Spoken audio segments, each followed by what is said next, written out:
Bismillahirrahmanirrahim. Assalamualaikum warahmatullahi wabarakatuh.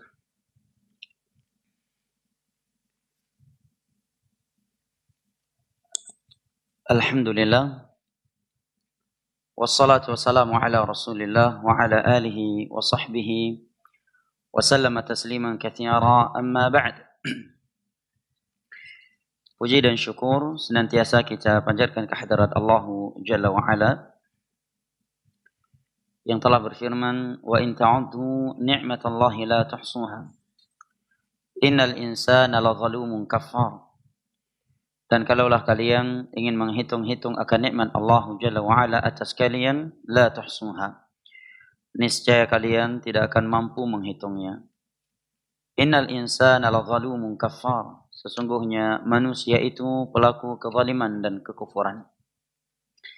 Berkah nikmat kesehatan dan kesempatan setelah hidayah taufik dari Allah Jalla wa Ala, sehingga pada hari yang cerah ini kita dapat berkumpul dan bertemu di rumah Allah Jalla wa Ala yang agung ini dalam rangka at-tafaqquh fid din, yang insyaallah ta'ala pada hari ini kita akan mengkaji sebuah risalah, sebuah tulisan ringkas, namun insyaallah ta'ala sedikit mencakup atau lumayan mencakup terkait pembahasan seputar bulan Ramadan yang ditulis oleh Syekh Muhammad bin Shalih Al-Utsaimin rahimahullahu ta'ala. Insyaallah ta'ala antum sudah punya ya? Sudah ada saya kirimkan ke grup PDF-nya. Ada yang download? Baik. Nama kitab yang akan kita bahas insyaallah ta'ala adalah kitab yang berjudul Fusulun fi Shiyami wat Tarawihi waz Zakati. Beberapa pembahasan terkait puasa, tarawih dan zakat. Di dalam kitab ini Syekh Muhammad bin Shalih Al-Utsaimin akan menguraikan kepada kita poin-poin penting atau pembahasan-pembahasan penting terkait tiga pembahasan ini, tiga materi ini. Terkait permasalahan siyam dan tarawih serta zakat. Saya memilih kitab ini karena ringkas dan insyaallah ta'ala mencakup inti sari permasalahan dalam tiga fasal ini. Dan insyaallah ta'ala dengan memohon pertolongan kepada Allah Jalla wa Ala, kitab ini kita selesaikan dalam dua pertemuan. Pertemuan pertama hari ini insyaallah ta'ala, dan pertemuan kedua pada hari esok insyaallah ta'ala di jam yang sama. Baik, suaranya kayaknya agak kecil ya? Kecil ya? Di belakang jelas suaranya? Baik. Baik, kita baca isi kitab untuk menghemat waktu.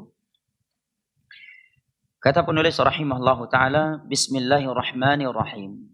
Siapa nama pemilik kitab? Penulis kitab Syekh Muhammad bin Shalih Al-Utsaimin. Dengan nama Allah Ar-Rahman Ar-Rahim. Di sini beliau mengawali dengan basmalah, dan ini merupakan kebiasaan mereka para nabi, para rasul serta ulama yang datang setelah mereka di dalam tulisan-tulisan kebaikan mereka. Dan ini bentuk meneladani, mengikuti Al-Qur'anul Karim, di mana Al-Qur'anul Karim diawali dengan basmalah. Demikian juga dalam surat An-Naml Allah Jalla wa Ala menyebutkan bahwa Nabi Sulaiman alaihi salam ketika menulis suratnya ke ratu siapa namanya?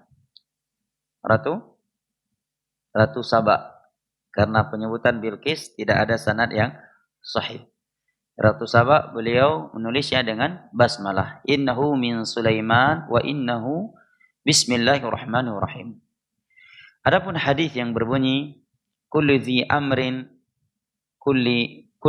dhi balin la yubtada'u bi bismillahirrahmanirrahim aw bi bismillah fahuwa abtar fahuwa aqta'. Setiap perkara mulia yang tidak diawali dengan nama Allah, dia putus berkahnya. Secara sanad hadisnya tidak sahih. Bahkan kata Syekh Albani rahimahullahu ta'ala, wala taghtar biman hasanah. Jangan engkau tertipu dengan orang yang menghasankan sanad hadis tersebut. Namun merupakan kebiasaan Nabi Shallallahu Alaihi Wasallam di dalam mengirim surat adalah mengawali suratnya dengan basmalah, seperti surat Nabi kita Shallallahu Alaihi Wasallam ke Raja Herakl. Sebagaimana dalam riwayat Al-Imam Al-Bukhari dalam pembahasan Al-I'tisam, beliau mengawali Bismillahirrahmanirrahim, baru menulis apa yang beliau tulis dalam surat tersebut.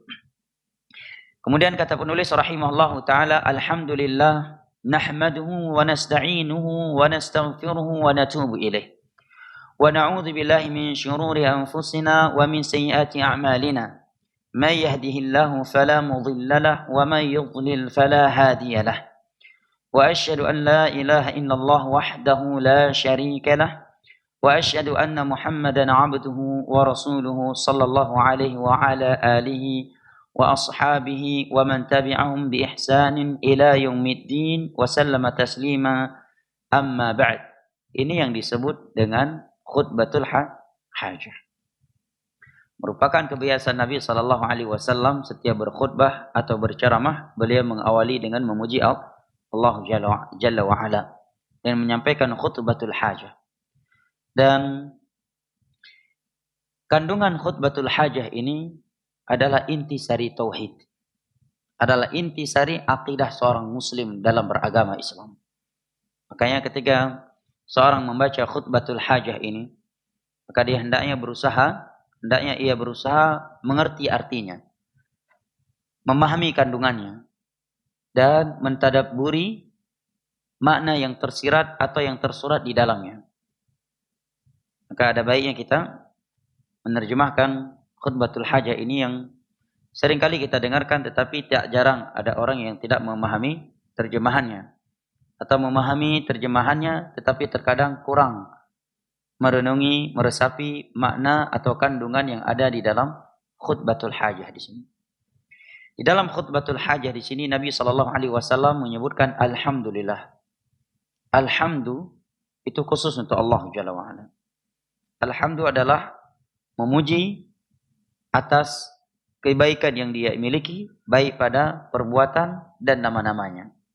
Allah Jalla wa Ala diagungkan, dipuja karena keindahan nama-nama Allah yang maha indah dan juga sifat-sifatnya yang maha tinggi serta perbuatannya yang penuh hikmah dan keadilan. Berbeda dengan manusia, terkadang dia dipuji karena namanya yang bagus tetapi perbuatannya tidak bagus, atau perbuatannya bagus tetapi namanya kurang indah. Sedangkan Allah Jalla wa Ala dipuji, diagungkan karena nama-namanya yang maha indah, sifat-sifatnya yang maha tinggi, dan perbuatannya yang penuh dengan keadilan dan hikmah. Dan merupakan kebiasaan Nabi sallallahu alaihi wasallam ketika beliau mendapatkan nikmat, beliau mengucapkan alhamdulillahilladzi bi ni'matihi tatimmus shalihat. Sedangkan ketika beliau diuji dengan suatu musibah, maka beliau mengucapkan alhamdulillah ala kulli hal. Demikianlah seorang mukmin agar senantiasa memuji Allah Jalla wa Ala. Agar senantiasa memuji Allah Jalla wa Ala. Baik ketika dia sedang mendapatkan nikmat ataukah ketika dia sedang mendapatkan musibah. Karena sebenarnya kalau kita mencermati nikmat dan musibah, semuanya itu adalah ujian dari Allah Jalla wa Ala, dan musibah pun kalau kita menyikapinya dengan bimbingan Islam, justru itu adalah sebuah nikmat yang mesti kita syukuri. Oleh karenanya datang sebuah hadis yang diriwayatkan oleh Imam Muslim dari sahabat Abu Yahya Suhaib bin Sinan radhiyallahu anhu. Nabi bersabda, "Ajaban li amril mu'min inna amrahu kullahu lahu khair wa laysa dzalika li ahadin illa lil mu'min." Sungguh mengagumkan kondisi seorang mukmin itu. Seluruh urusannya itu baik. Hal yang demikian tidaklah dimiliki oleh selain mukmin. Apabila dia diuji oleh Allah Jalla wa Ala dengan sarra, kebahagiaan, kenikmatan. Perhatikan bahasa Nabi. Nabi katakan diuji dengan kebahagiaan. Nabi tidak menyatakan dianugerahkan kebahagiaan. Tapi Nabi menyatakan idza butuliya bisarra. Idza asabathu sarra, ketika dia ditimpa, diuji, menimpanya ujian kesenangan, ujian kebahagiaan, ujian kekayaan, semua itu dinamakan ujian oleh Nabi sallallahu alaihi wasallam. Fasyakara fakana khairan lah. Kemudian dia bersyukur, maka itu lebih baik untuknya. Wa idza asabathu dharra, tetapi jika dia diuji, ditimpa suatu musibah, dharra, kesempitan, kemiskinan, dia bersabar, maka itu adalah kebaikan untuknya. Seluruh urusannya penuh dengan kebaikan. Di dalam sebuah ayat Allah berfirman, "Wa nabluukum bisyarri wal khairi fitnah wa ilaina turja'un." Kami akan menimpakan kepada kalian ujian. Kami akan menguji kalian dengan kebaikan dan kejelekan. Dan semua kalian akan kembali kepada kami. Sebagai contoh misalkan sakit. Seringnya kita kalau dapat nikmat kita memuji Allah. Alhamdulillah. Ya kan? Dan begitu kita diuji dengan musibah, hilang anak, hilang istri. Ya, meninggal anak, meninggal istri, meninggal suami. Hilang harta. Seringnya kita mengucapkan hanya inna lillahi wa inna ilaihi raji'un. Sehingga yang hadir di dalam hati kita itu hanya sekedar bersabar. Dan itu memang sudah sebuah ibadah yang mulia. Bahkan itu sebuah kewajiban. Tetapi kita sering lupa ada sebuah sifat ibadah yang lebih mulia daripada sifat sabar ketika seorang mendapatkan musibah. Yaitu bersyukur dan ridha terhadap musibah tersebut. Kok bisa bersyukur? Kita harus bersyukur. Kata para ulama, karena dalam musibah itu ada nilai nikmat.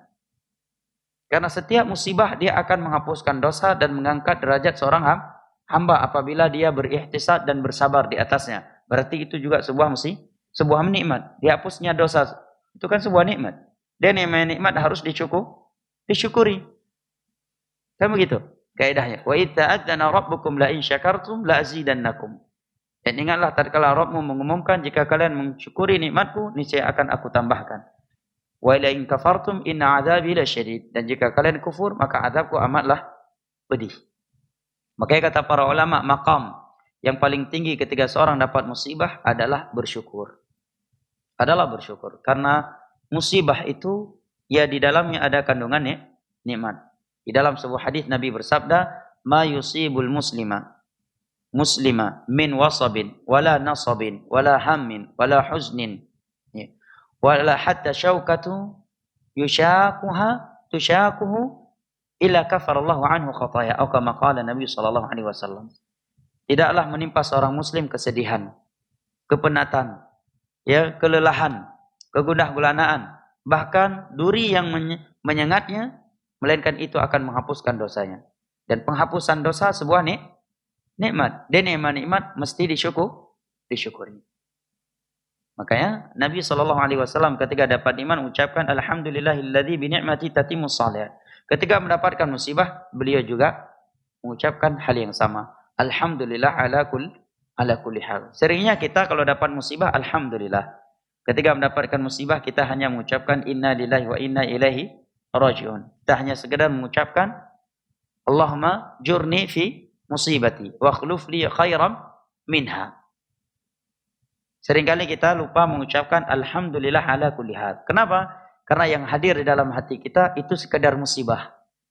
Tidak hadir dalam hati kita bahwa musibah yang sedang menimpa kita dan dengan musibah tersebut kita bisa bersabar dan ihtisab bahwa itu juga sebuah nikmat yang harus disyukuri karena setiap musibah dia akan menghapuskan dosa dan mengangkat derajat seorang hamba. Nah, khutbatul hajah di sini diawali dengan alhamdulillah nahmaduhu wa nasta'inuhu, dan kepadanya lah kita memohon pertolongan. Nah, di sini ada pendidikan tauhid agar seorang muslim ketika menyampaikan sesuatu, apakah dia sedang berceramah, berkhutbah, jangan pernah dia tertipu dengan kecerdasannya. Jangan pernah dia tertipu dengan kekuatan hafalannya. Karena semuanya itu kalau tidak ada pertolongan dari Allah dia tidak akan mampu melakukannya. Maka di awal khutbah Nabi menyatakan wa nasta'inuhu, dan kepadanya lah kita memohon pertolongan.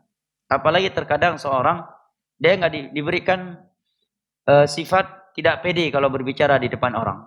Kan ada orang kayak gitu. Kalau sedang duduk bicara santai, dia bisa berbicara kita menguraikan suatu permasalahan. Tapi begitu pertemuannya formal, ya, pembicaraannya formal, dia grogi. Ya, dia grogi. Nah, dengan seorang menyampaikan khutbatul hajah, dia memohon pertolongan kepada Allah Jalla wa'ala, maka Allah akan menolong dia. Sehingga dia bisa pede berbicara, dia mampu menyampaikan sesuai dengan apa yang Allah dan Rasulnya inginkan. Ya, dia mampu mengontrol dirinya. Wa nastaghfiruhu, dan kepadanya lah kita memohon ampunan, dan kepadanya lah kita bertaubat. Coba jamaah yang dimuliakan Allah, khutbatul hajah ini Nabi sampaikan sebelum khutbah Jumat, sebelum berceramah, tetapi di dalamnya terkandung permohonan ampunan kepada Allah. Ini ada pendidikan tawadhu dalam khutbatul hajah jamaah. Bahwa sekalipun kita sedang melakukan ibadah kepada Allah, jangan pernah kita merasa ujub. Jangan sampai kita merasa diri kita sudah bersih. Ini kan khutbatul hajah Nabi sampaikan ketika beliau naik mimbar. Bukan setelah melakukan dosa, ya kan? Mau naik mimbar. Ketika naik mimbar, mau khutbah Jumat, mau berceramah, Nabi menyampaikan khutbatul hajah yang kandungannya kepada Allah lah kita memohon ampunan, dan kepadanya lah kita bertaubat.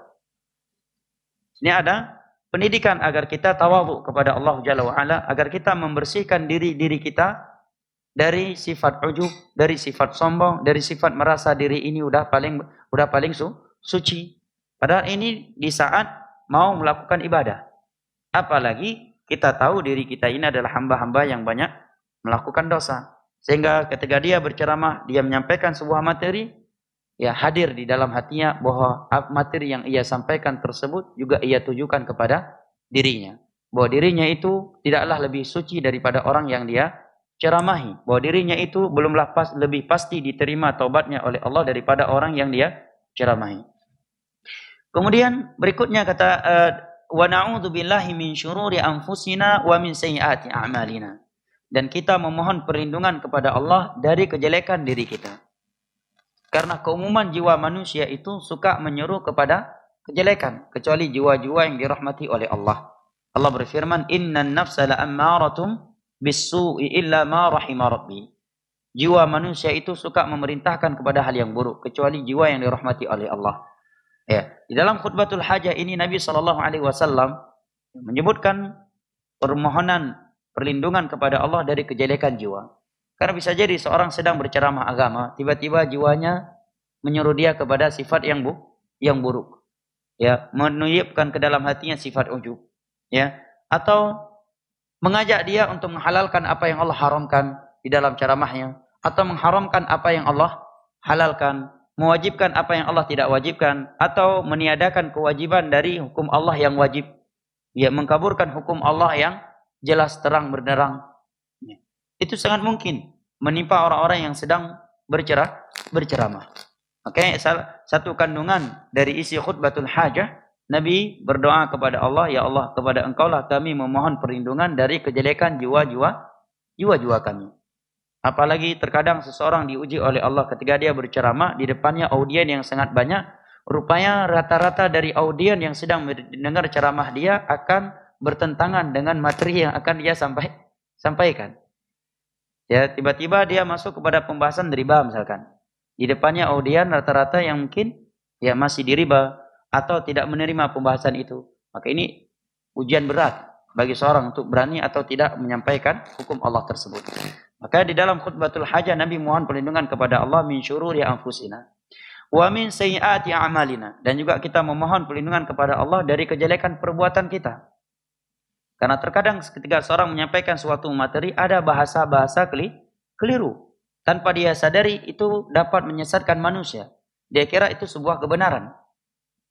Dia kira itu baik. Rupanya kalimat tersebut justru bisa menyeretkan manusia ke dalam neraka Allah. Atau tingkah lakunya dari perbuatan dia yang bisa menjauhkan manusia dari agama Allah Jalla wa Ala. Ini khutbatul hajah yang seperti ini jamaah yang dimuliakan Allah. Nabi sampaikan ketika beliau mau khutbah Jumat, ketika beliau mau khutbatul nikah, ketika beliau berceramah. Padahal betapa bersihnya Nabi kita SAW dari kejelekan-kejelekan di atas. Nabi kita adalah manusia yang paling sempurna dalam memuji Allah. Manusia yang paling suci dari dosa. Manusia yang paling suci dari ujub. Manusia yang paling terjaga tingkah lakunya. Bersamaan itu, kandungan khutbatul hajah yang beliau sampaikan di setiap awal ceramah adalah seperti yang kita simak di atas. Nah, kemudian isi khutbatul hajah berikutnya adalah pendidikan tentang kemurnian hak Allah Jalla wa Ala dalam menentukan hidayah kepada hamba-hambanya. May yahdihillahu fala mudhillalah. Barang siapa yang diberikan hidayah oleh Allah, maka tidak akan ada yang mampu menyesatkannya. Wa may yudlil fala hadiyalah. Dan barang siapa yang menyesatkan, yang disesatkan oleh Allah, maka tidak akan ada yang mampu memberikannya hidayah. Ini akan menanamkan keberanian di dalam hati seorang yang berceramah. Ketika nilai tauhid ini tertanam di hatinya, bahwa hidayah itu murni milik Allah. Dia tidak akan melakukan hal-hal yang tak dibenarkan oleh agama demi audiennya. Ya, supaya audiennya menerima apa yang dia sampaikan. Dia akan sampaikan sebagaimana yang ada dalam hukum Allah Jalla wa'ala tanpa memberikan bumbu-bumbu yang tidak dibenarkan oleh agama. Kalau mereka dapat hidayah, pasti akan dapat hidayah. Kalau mereka disesatkan oleh Allah, juga tidak akan ada yang mampu memberikan hidayah. Kewajiban dia hanyalah menyampaikan. Makanya Allah saja, Nabi SAW saja diingatkan oleh Allah Jalla wa'ala, ma'alaika illal balagh. Wahai Nabi Muhammad, kewajibanmu hanya menyampaikan. Ya. Kewajibanmu hanya menyampaikan saja. Innaka la tahdi man ahbabta walakin Allah yahdi man yasha. Hidayah Allah tidak akan pernah mampu engkau berikan kepada siapa yang engkau kehendaki. Tetapi Allah lah yang mampu memberikan hidayahnya kepada siapa yang dia kehendaki. Nabi ingin pamannya Abu Talib yang telah membesarkan beliau, menikahkan beliau, membela beliau, dapat hidayah. Tapi Allah berkehendak lain tidak. Umar bin Khattab radhiyallahu anhu yang begitu kejam terhadap Islam, kaum muslimin sebelumnya justru masuk Islam.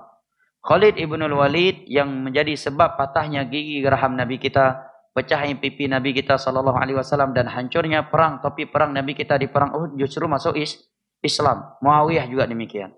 Wahsy, seorang yang memutilasi atau membunuh paman Nabi Hamzah, singanya Allah Jalla wa ala di perang Uhud justru masuk Islam.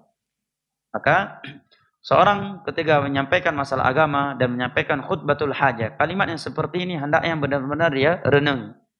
Benar-benar dia resapi. May yahdihillahu fala mudhillalah wa may yudlil fala hadiyalah. Sehingga dia tidak ujub, tidak tertipu dengan banyaknya murid dia. Jangan sampai dia mengira bahwa banyaknya orang yang berada di sekitarnya dia karena orasi dia yang bagus, intonasi dia yang bagus, penyampaian dia yang indah.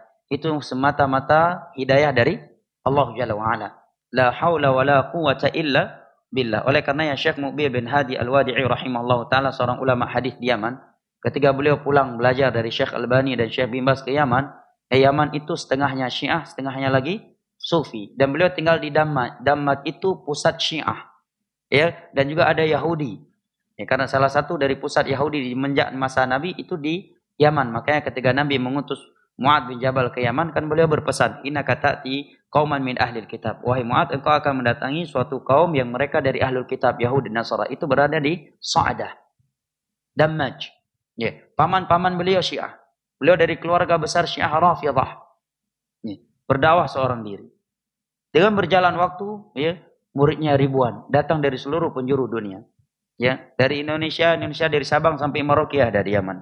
Ya, dari Prancis, dari Inggris, dari Cina, dari Jepang, dari Australia, dari Rusia, ya, dari Belgia, ya, dari British, ya, dari Singapura, dari Malaysia, ya, dari Jazair, dari Libya, dari Bahrain, ya, dari ya, dan beberapa daerah yang ada di Timur Tengah.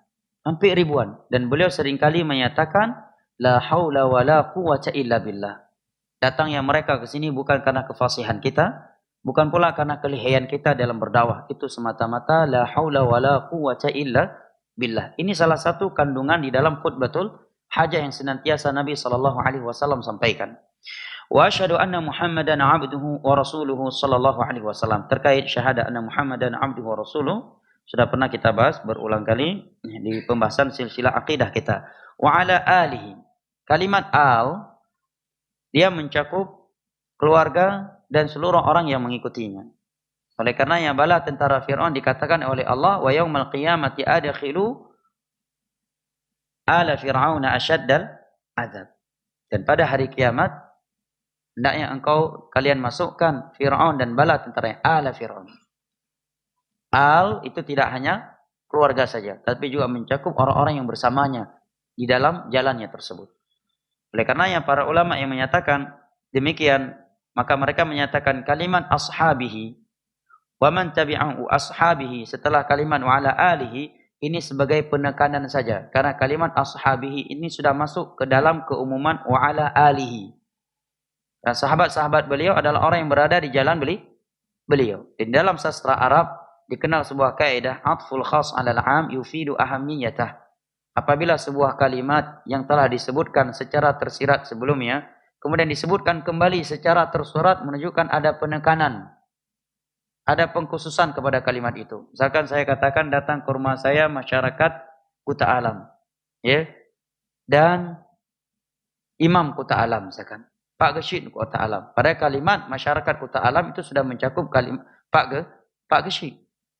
Tapi saya sebutkan kembali secara khusus, menunjukkan ada perhatian khusus, ada nilai khusus, ada penekanan khusus. Demikian juga dalam hal ini. Wa ala alihi. Al ini wa ala alihi mencakup keluarga Nabi yang beriman kepada beliau dan seluruh sahabat-sahabat beliau. Bersamaan itu masih disebutkan kembali wa ashabihi. Ini sebagai penekanan. Nah, karena banyaknya orang-orang yang mencela sahabat Nabi sallallahu alaihi wasallam dari orang-orang yang mengaku cinta Ahlul Bait. Pada hakikatnya itu hanyalah modus. Ya, modus untuk mencela para sahabat Nabi. Nah, wa man tabi'ahum bi ihsanin, dan orang-orang yang mengikuti mereka dengan kebaikan. Di sini ada poin penting untuk kita cermati. Setiap ada ayat yang memuji orang-orang yang datang setelah para sahabat Nabi, selalu ada kalimat dan mengikuti mereka dengan kebaikan. Contohnya juga dalam firman Allah pada surat At-Taubah. Allah berfirman, "Wasabiqunal awwaluna minal muhajirin wal ansar walladzina tabauhum bi ihsanin radhiyallahu anhum wa radu'an." Orang-orang yang terdahulu dari kalangan kaum muhajirin, kaum ansar, dan orang-orang yang mengikuti mereka dengan kebaikan. Ini menunjukkan sebuah prinsip beragama, kata para ulama, sebuah prinsip dalam beragama, yaitu bahwa kewajiban orang-orang yang datang setelah para sahabat Nabi adalah mengikuti, bukan memikirkan kembali. Jadi tidak ada istilah pemikir Islami. Ini tidak ada di dalam Islam. Yang ada adalah pengikut Islami. Karena agama yang dibawa oleh Rasulullah sallallahu alaihi wasallam adalah agama yang terakhir. 23 tahun beliau berdakwah, ya. Beliau telah menyampaikan agama Allah dengan sempurna. Kewajiban orang yang datang setelah Nabi dan para sahabatnya adalah mengikuti, bukan memikir kembali bagaimana mencetus suatu petunjuk, suatu metode, suatu ibadah yang belum pernah ada di masa Nabi dan para sahabatnya. Oleh karenanya di dalam ayat-ayat Allah menyatakan waman tabi'ahum, dan orang-orang yang mengikuti mereka bi ihsani, dengan kebaikan. Dan juga datang ucapan dari sahabat Abdullah bin Mas'ud. Beliau menyatakan ittabi'u wa la tabtadi'u faqad kufitum. Dalam beragama ikuti saja oleh kalian Nabi dan para sahabatnya. Wa la tabtadi'u, tidak usah kalian melakukan bid'ah, ibadah-ibadah baru tanpa tuntunan dari Nabi dan para sahabatnya. Faqad kufitum, karena apa yang ditinggalkan oleh Rasulullah dan para sahabatnya untuk kalian itu sudah cukup. Sudah cukup. Nah, ila yaumiddin wa sallama tasliman, sampai hari kiamat, dan semoga Allah Jalla wa ala memberikan salam kepada mereka semuanya. Kemudian kata Syekh rahimahullahu taala, fa innahu bimunasabati hululi syahri ramadhanil mubarak fa innana nuqaddimu ila ikhwanina almuslimin alfusul at-taliya sa'ilin Allah ta'ala an yaj'ala amalana khalisan lillahi muwafiqan li syari'atihi nafi'an li khalqihi innahu jawadun karim. Kitab ini sudah share ke grup ya, PDF ya. Mungkin yang ada di grup bisa download PDF-nya. Di grup Aceh Tafakuh Fiddin dan juga di Telegram. Atau kalau antum punya Android bisa klik di Google Fusulun fi Siyami wat Tarawih wa Zakah PDF. Bisa langsung di-download. Nah, terutama teman-teman yang sedang belajar bahasa Arab sambil ya memperkuatkan bahasa Arab kembali. Kata Syekh, karena sudah datangnya bulan Ramadan, ya, tepat pada momen bulan Ramadan yang penuh berkah ini, maka kami akan suguhkan kepada saudara-saudara kami kaum muslimin beberapa pembahasan berikut ini dengan memohon kepada Allah Jalla wa ala menjadikan amalan kita ini murni untuknya, sesuai dengan syariatnya, dan bermanfaat kepada hamba-hambanya. Sesungguhnya Allah Jalla wa ala Maha Jawad, Maha dermawan, ya, dan Maha mulia. Apa saja poin yang akan boleh bahas dalam ini? Boleh ada 8 fasal. Ada 8 poin. ada 8 pembahasan. Yang pertama fi hukmi siyam, hukum puasa. Pasal yang kedua hikamihi wa fawaidi, hikmah dan faedah dari puasa. Yang ketiga fi hukmi siyamil maridhi wal musafir, hukum puasa bagi orang yang sakit dan musafir. Yang keempat fi mufsidatis shaumi wa hiyal muftirat, hal-hal yang dapat merusakkan puasa. Yang dapat merusakkan puasa ini terbagi menjadi beberapa bagian. Ada yang bisa membatalkan puasa, ada yang tidak membatalkan puasa tetapi bisa menghilangkan pahala puasa. Nah, yang kelima fi tarawih. Mungkin bisa maju sedikit ya, biar yang datang belakangan. Ini agak kosong.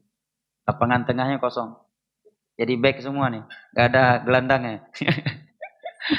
Baik, barakallahu fikum.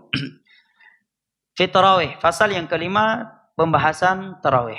Yang keenam fi zakati wa fawaidiha, pembahasan seputar zakat dan manfaat zakat.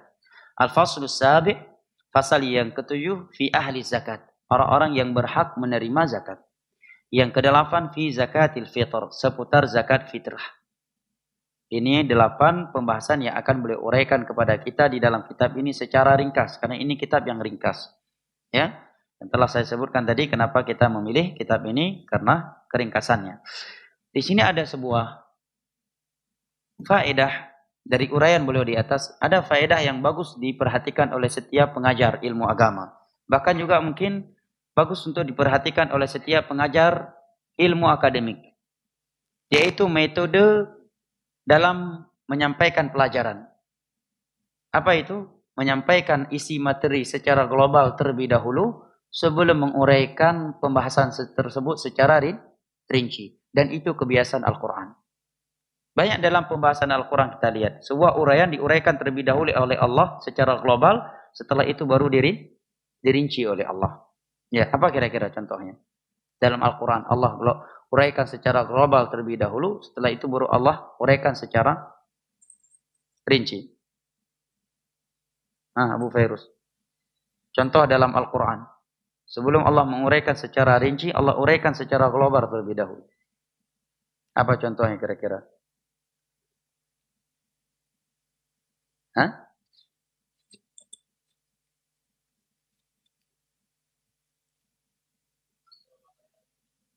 Qad aflahal mu'minun. Ya, ahsan. Setelah itu datang rincian. Ini salah satu contohnya. Contoh yang lainnya, kisah para nabi, para rasul, dan umat-umat yang ada di masa mereka. Ya, Allah sebutkan secara umum di awal surat Hud. Setelah itu Allah sebutkan satu persatu secara rinci. Nah, mungkin juga masalah puasa, masalah haji. Dalam hadis cukup banyak contohnya. Sebagai contoh saja, hadis riwayat Al-Imam Al-Bukhari dan Muslim dari Abu Hurairah radhiyallahu anhu. Nabi sebutkan tentang 7 golongan yang akan mendapatkan naungan Allah pada hari kiamat. Setelah itu baru disebutkan satu persatu. Al-Imamul Adil, syabun nasyafi ibadati rabbi, rajulun qalbu mu'allaqun bil masajid. Sebelumnya beliau sebutkan secara global terlebih dahulu. Dan ini metode Nabi SAW. Merupakan metode Al-Quran yang diikuti oleh para ulama. Maka metode seperti ini sangat indah ya untuk diterapkan oleh setiap pengajar ilmu agama, dan juga saya kira mencakup juga orang-orang yang mengajarkan ilmu dunia. Sebelum dia uraikan materi secara rinci, dia berikan terlebih dahulu secara global sehingga sudah ada gambaran bagi mereka. Oleh karena para ulama pun ketika menulis kitab-kitab atau mengajarkan kurikulum, mereka mengawali dengan kitab-kitab yang ringkas terlebih dahulu. Contohnya misalkan dalam ilmu nahu, mereka ajarkan jurumiyah terlebih dahulu karena itu yang paling ringkas. Ya, dengan itu dia akan tergambarkan untuknya lautan nahu secara umum. Ya, dan juga dalam ilmu mustalah hadis, ya diajarkan baiquniyah terlebih dahulu atau nazam yang lainnya yang ringkas. Yang dengan itu akan tergambarkan untuknya ilmu hadis secara global. Nah, berikut ini beliau akan masuk kepada fasal yang pertama. Fi hukmi siyam, hukum puasa. Beliau terangkan di sini, siyamu Ramadan fardhatun thabitatun bi kitabillah ta'ala wa sunnati rasulih sallallahu alaihi wasallam wa ijma'il muslimin. Qala Allah ta'ala ya ayyuhalladzina amanu kutiba alaikumus siyamu kama kutiba 'alal ladzina min qablikum la'allakum tattaqun ayyaman ma'dudat. فمن كان منكم مريضا أو على سفر فعدة من أيام أخر وعلى الذين يطيقونه فدية طعام مسكين فمن تطوع خيرا فهو خير له وأن تصوموا خير لكم إن كنتم تعلمون شهر رمضان الذي أنزل فيه القرآن هدى للناس وبينات من الهدى والفرقان فمن شهد منكم الشهر فليصم ومن كان مريضا أو على سفر فعدة من أيام أخر يريد الله بكم اليسر ولا يريد بكم العسر ولتكملوا العدة ولتكبروا الله على ما هداكم ولعلكم تشكرون. Kata beliau, puasa Ramadan itu wajib karena dalil dari Al-Quran dan hadis Nabi Sallallahu Alaihi Wasallam serta ijma' kaum muslimin. Dan ini merupakan landasan hukum dalam Islam. Al-Quran, hadis, ijma'. Ya. Juga satu lagi, yang menurut keumuman para ulama adalah qiyas. Tapi qiyas ada syarat-syaratnya. Seringkali mereka tidak menyebutkan qiyas. Kenapa? Karena qiyas itu cabang dari 3 landasan itu. Makanya ketika ada seorang ustadz menyatakan wajib mengikuti Al-Quran dan hadis tanpa menyebutkan ijma' dan qiyas, bukan berarti itu ustadz mengingkari ijma' atau qiyas sebagaimana yang dipahami oleh sebagian orang. Setiap kali ada dakwah yang mengajak manusia, ayo kita harus ikut Al-Quran, kita harus ikut hadis. Ya, langsung diambil kesimpulan bahwa itu dakwah tidak mengimani, tidak menganggap ijma' atau qiyas sebagai sumber hukum. Ijma' dan qiyas itu sudah masuk ke dalam keumuman seruan mengikuti Al-Quran dan hadis, karena ijma' adalah cabang dari Al-Quran dan hadis. Karena umat ini tidaklah ijma' kecuali pada suatu hukum yang sudah ada penjelasan dalam Al-Quran dan hadis, hanya saja secara tersurat tidak diketahui. Qiyas juga demikian, karena sumber qiyas adalah landasan qiyas adalah adanya illah yang sama antara hukum yang baru dengan hukum lama yang telah turun nas Al-Quran atau hadis kepadanya. Berarti dia juga cabang dari Al-Quran dan hadis. Nah, ini yang terkadang membuat sebagian orang keliru di dalam memvonis kepada sebagian orang. Seperti misalkan kita menyatakan Rasul yang pertama adalah Nuh alaihi salam. Langsung diambil kesimpulan berarti mereka tidak mengimani kenabian Nabi Adam. Ini kan keliru. Langsung mengeluarkan fatwa, itu ajaran sesat, itu dakwah sesat. Tanpa klarifikasi terlebih dahulu, tanpa adanya mudzakarah terlebih dahulu. Padahal maksud dari kalimat bahwa Nuh alaihi salam adalah Rasul yang pertama kali diutus ke permukaan bumi, yaitu tatkala dikarenakan terjadinya kesyirikan dan setelah Nabi Adam. Karena Nabi Adam diturunkan ke bumi bukan karena terjadi kesyirikan, tetapi karena beliau memakan apa? Di dalam surga makan apa? Buah khuldi. Tidak ada penamaan buah khuldi, tidak dari setan, tidak pula dari Al-Quran. Apa yang Nabi Adam makan dalam surga yang dengannya beliau dikeluarkan dari surga? Makan apa? Zakum, itu makanan penghuni neraka. Nabi Adam belum pernah masuk ke neraka.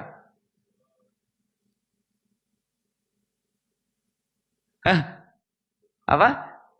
Apa yang Nabi Adam makan dalam surga yang dengannya beliau dikeluarkan?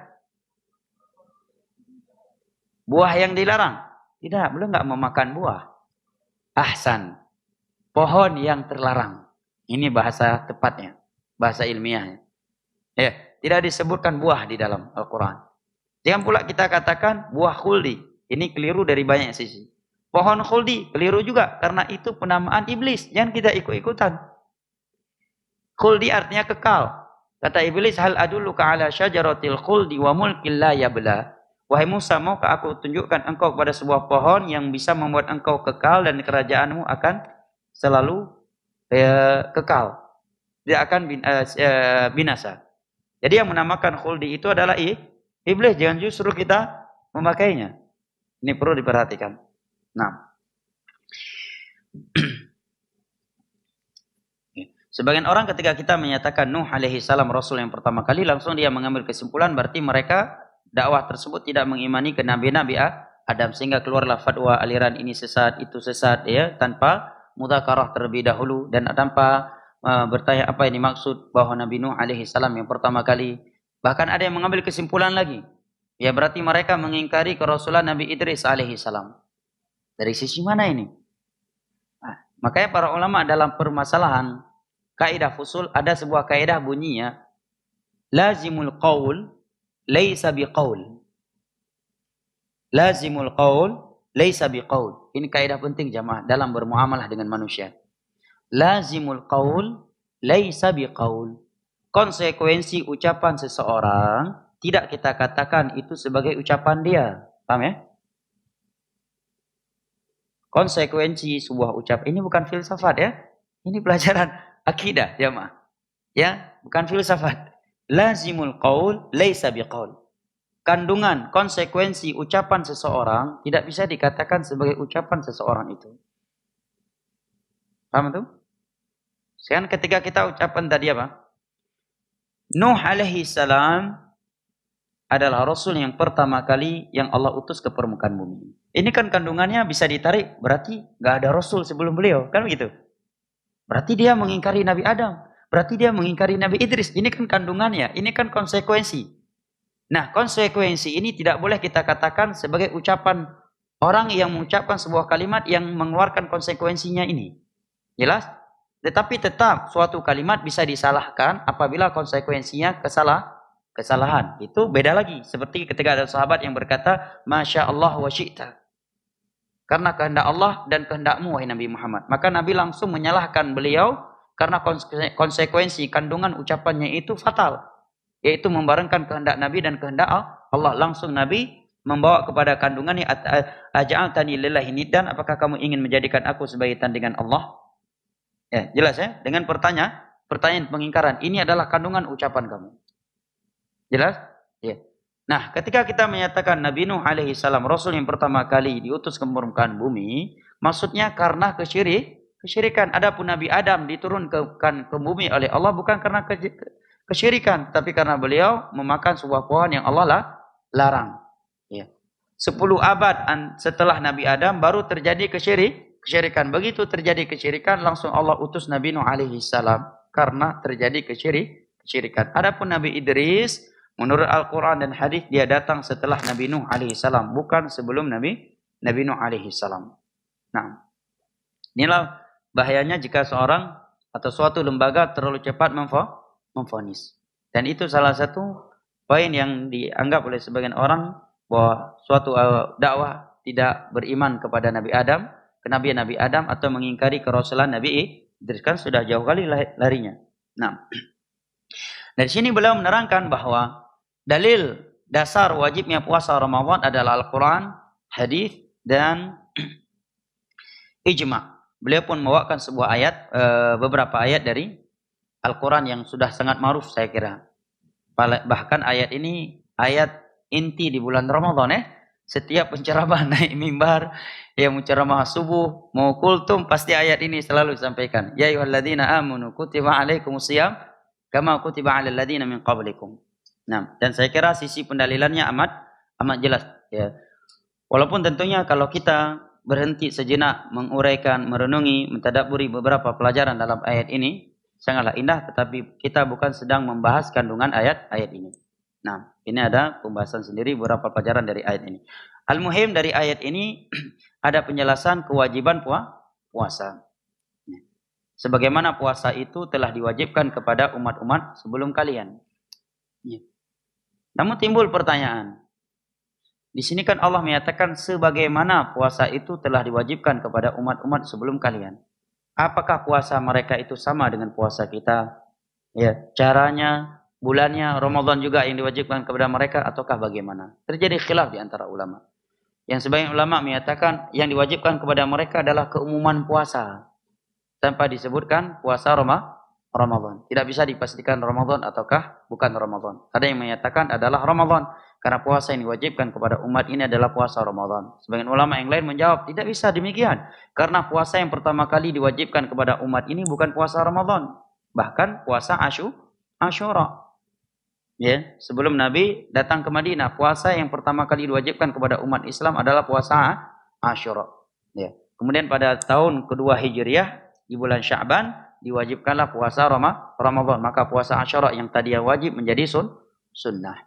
Al-muhim, ada kewajiban puasa juga pada umat-umat terdahulu secara umum. Apakah itu puasa Ramadan ataukah selain puasa Ramadan. Adapun tata cara mengamalkan tata cara puasa yang sungguh berbeda. Karena Allah telah berfirman secara umum di dalam ayat yang lain, likulli minkum wa ja'alna likulli minkum syir'atan wa minhaja. Setiap kalian para nabi telah diberikan metode yang beda, metode masing-masing dalam beragama. Seperti puasanya ahlul kitab dahulu tanpa makan sahur, dan Nabi memerintahkan kita untuk memakan sahur, menyegerakan buka puasa kalau waktunya telah tiba tanpa menunda-nunda. Dalil yang kedua adalah hadis riwayat Al-Imam Al-Bukhari dan Muslim dari Abdullah bin Umar radhiyallahu anhuma, di mana Nabi sallallahu alaihi wasallam bersabda, "Bunyal Islamu ala khams." Islam dibangun di atas 5 perkara ini, disebut dengan rukun Islam. Beliau pun menyebutkan salah satunya adalah puasa Ramadan. Dalil yang ketiga adalah ijma'nya kaum muslimin. Sehingga kata Syekh, "Faman ankara fardhata shaumi Ramadan fahuwa murtad kafir."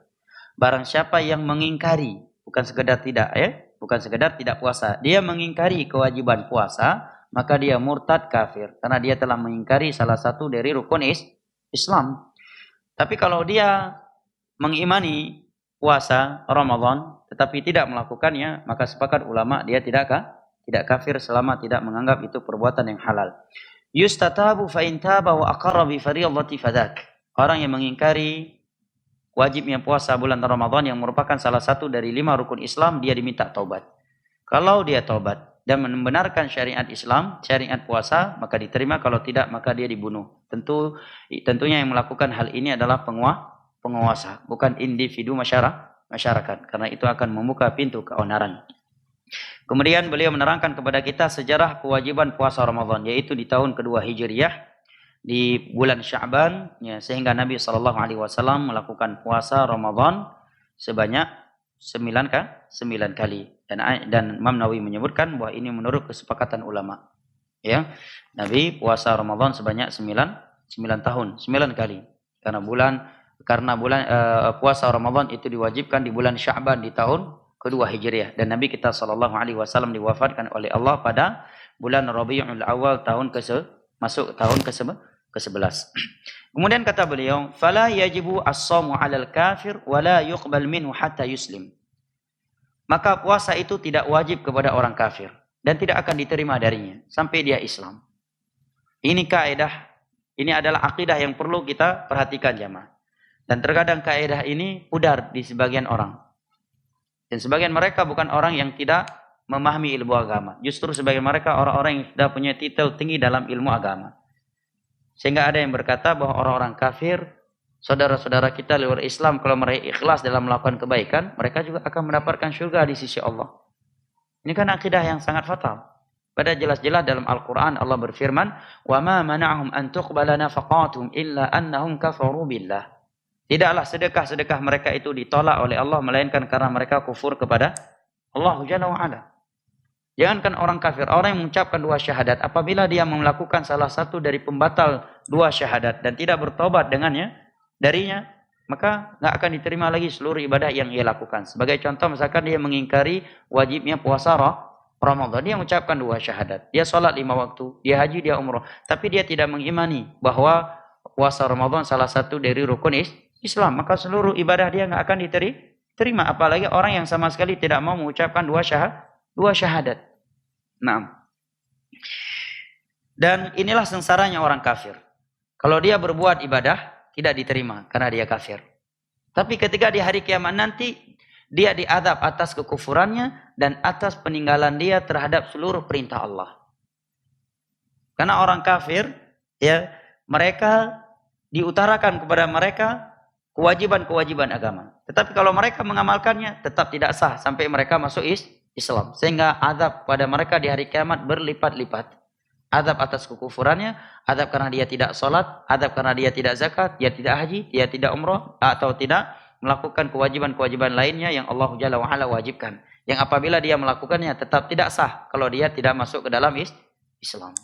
Tapi sebaliknya, kalau mereka bertaubat kembali ke dalam Islam, maka Allah membuka lembaran baru dengan mereka.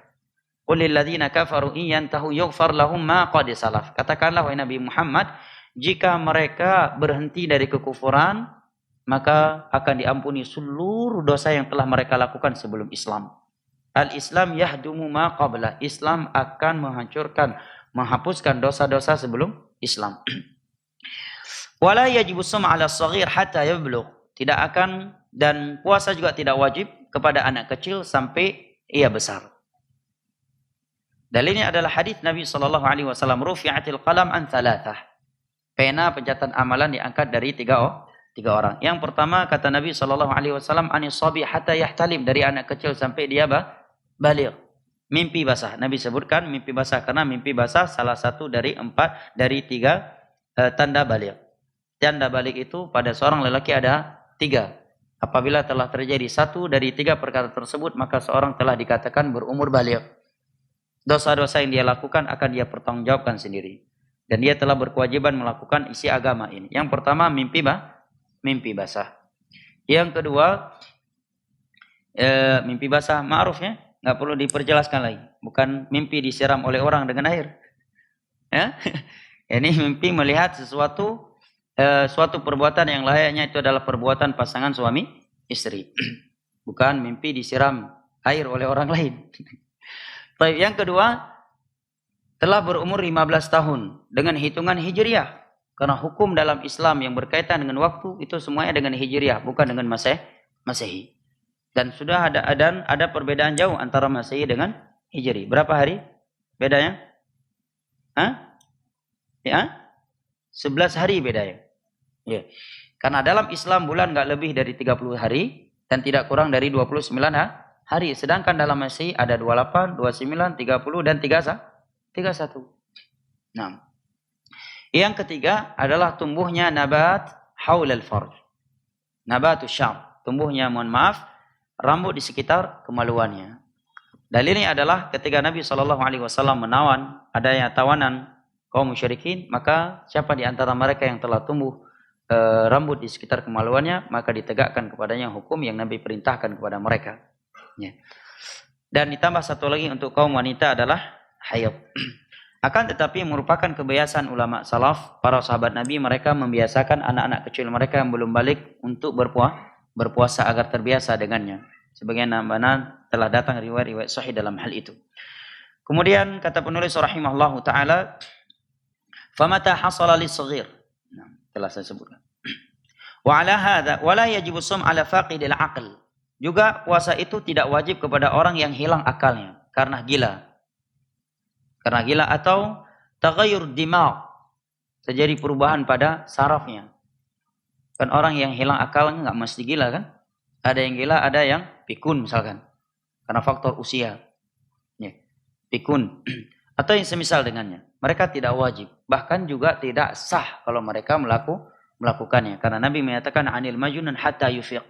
Sampai dia sadar dari kegilaannya, kejiwaannya. Sehingga kata para ulama merupakan sebuah kezaliman dari sebagian wali, orang-orang yang sakit jiwa. Mereka melarang keluarga mereka yang punya sakit jiwa untuk makan di siang hari Ramadan. Sering nggak antum dapati di tengah-tengah masyarakat? Ketika anggota keluarganya yang punya sakit jiwa minta nasi, ya, sebagiannya menyatakan hana malih tagai, ubira kabadan atau maju anak maya mesti puasa. Yang kan kembali tahu yang mesti yang pengoyo. Ya kan? Ketika ada anggota keluarganya yang gila minta makan di siang hari, sebagian orang marah. Padahal dalam Islam dia harus diberikan, tidak boleh dibiarkan tersiksa. Baik. Ya, tidak boleh dibiarkan tersiksa, diberikan makan. Karena mereka tidak wajib, bahkan tidak sah kalau mereka berpuasa. Maka jangan mereka disiksa. Baik. Wa ala hadza fa idza kana al-insan kabiran yahdi wa la yumayyiz fala siyama 'alaihi wa la it'am. Oleh karena itu, Waalaikumsalam, orang yang sudah tua, akalnya sudah tidak lagi sehat dan dia tidak lagi bisa membedakan mana yang baik, mana yang buruk, maka tidak ada kewajiban dia puasa dan tidak harus bayar fidyah. Karena gila ya, atau pikun. Adapun orang sakit atau orang yang sudah tua, sehat, akalnya sehat, hanya saja tidak mampu berpuasa lagi, itu nanti ada pembahasan sendiri. Yang belum bahas, orang yang sudah berubah sarafnya mungkin. Kan ada orang jatuh, sarafnya langsung rusak ya. Atau terjadi musibah besar, dia menjadi gila, atau memang gila dari awalnya. Ini mereka tidak wajib puasa dan juga tidak wajib bayar fidyah. Jangan sampai ada orang gila di rumah akhirnya bayar fidyah. Tidak pernah fidyah nih. Baik. Berikutnya beliau akan menerangkan kepada kita hikmah puasa dan faedahnya. Kata penulis rahimahullah ta'ala, min asma'illahi ta'ala al-hakim, di antara nama Allah Jalla wa'ala adalah al-hakim. Apa itu al-hakim? Al-hakim adalah manittasafa bil hikmah, yang memiliki sifat hikmah. Apa itu hikmah? Hikmah itu kata beliau itqanul umur wa wad'uha fi mawadhi'iha. Kesempurnaan dalam segala perkara. Dan meletakkan suatu perkara pada tempatnya. Itu dinamakan hikmah. Wa muqtadha hadzal ism min asma'ihi ta'ala anna kulla ma khalaqa Allah ta'ala aw syara'a fahuwa li hikmatin balighah. Maka seluruh ciptaan Allah dan seluruh isi syariat Allah pasti ada hikmah yang sangat dalam. Hanya saja ada yang mengetahuinya dan ada yang tidak mengetahuinya. Namun di sini ada satu renungan yang perlu kita perhatikan. Jangan sampai kita tidak termotivasi melakukan suatu syariat Allah karena kita belum mengetahui hikmahnya. Apalagi kita orang Indonesia ya, suka kali menanyakan hal-hal yang tidak perlu ditanyakan. Apa sih hikmahnya? Apalagi kalau itu kalau pertanyaan tersebut sudah mengesankan mempertanyakan perbuatan Allah, itu adab yang buruk dengan Allah. Karena Allah berfirman, la yus'alu amma yaf'alu wa hum yus'alun.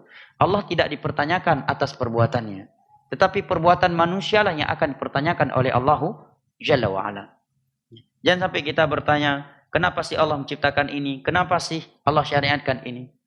Namun kalau kita bertanya kira-kira apa ya hikmahnya? Maka boleh-boleh saja untuk menambah semangat. Tetapi itu bukan sebab utama dia mengamalkannya. Karena sebagian orang ada yang berat melakukan satu syariat Allah kalau dia belum mengetahui hikmahnya. Misalkan celana cingkrang. Apa sih hikmahnya Nabi kok mengharamkan celana di bawah mata kaki? Jadi seakan-akan kalau dia belum mengetahui hikmahnya, ya tidak mendapatkan pahala ketika melakukannya. Pada sikap seorang mukmin kata Allah, "Innama kana qaulal mu'minin idza du'u ila Allah wa rasulihi liyahkuma bainahum ay yaqulu sami'na wa ata'na." Ya, sami'na wa ata'na. Bukan sami'na wa apa hikmahnya. Cukup sami'na wa ata'na. Yang pasti, yang jelas pasti ada hikmahnya. Diketahui ataukah tidak? Ya, diketahui ataukah tidak? Sebagai contoh misalkan celana cingkrang tadi. Kita ketahui ataukah tidak kita menerimanya karena itu hukum Allah yang disampaikan oleh Rasulullah sallallahu alaihi wasallam. Apalagi hikmahnya sudah sangat-sangat jelas. Kemudian kata beliau, siam puasa memiliki beberapa hikmah yang sangat besar. Di antaranya kata beliau, anhu ibadatun yataqarrabu biha al-'abdu ila rabbih bi tarki mahmubati al-majmul ala mahabbatiha min ta'amin wa syarabin wa nikahin liyanala bidzalika ridha rabbih wal fawza bidari karamatihi fayatabayyanu bidzalika itharuhu li mahbubati rabbih ala mahbubati nafsihi walid daril akhirati ala dunya. Hikmah yang pertama adalah bentuk perealisasian seorang hamba akan ubudiyah dia kepada Allah Jalla wa'ala. Puasa adalah bukti seorang hamba telah merealisasikan penghambaan dirinya kepada Allah. Apa buktinya jamaah? Di mana dia mampu meninggalkan hal-hal yang ia sukai. Dari makanan, minuman, dan hubungan pasangan suami istri. Ini kan 3 hal. Syahwat manusia utamanya kan dalam hal ini. Kalau enggak makanan, adalah syahwat. Ya kan? Syahwatnya adalah makanan, minuman, atau hubungan yang pasangan suami istri. Ini sesuatu yang keumuman manusia condong ke dalamnya. Selama dia masih normal. Ya. Tidak ada manusia yang normal tidak punya keinginan kepada salah satu dari tiga hal ini. Ini adalah syahwat pokok mereka. Tetapi dia mampu meninggalkannya. Padahal itu kebutuhan pokok dia. Sesuatu yang dia inginkan, sesuatu yang dia sukai.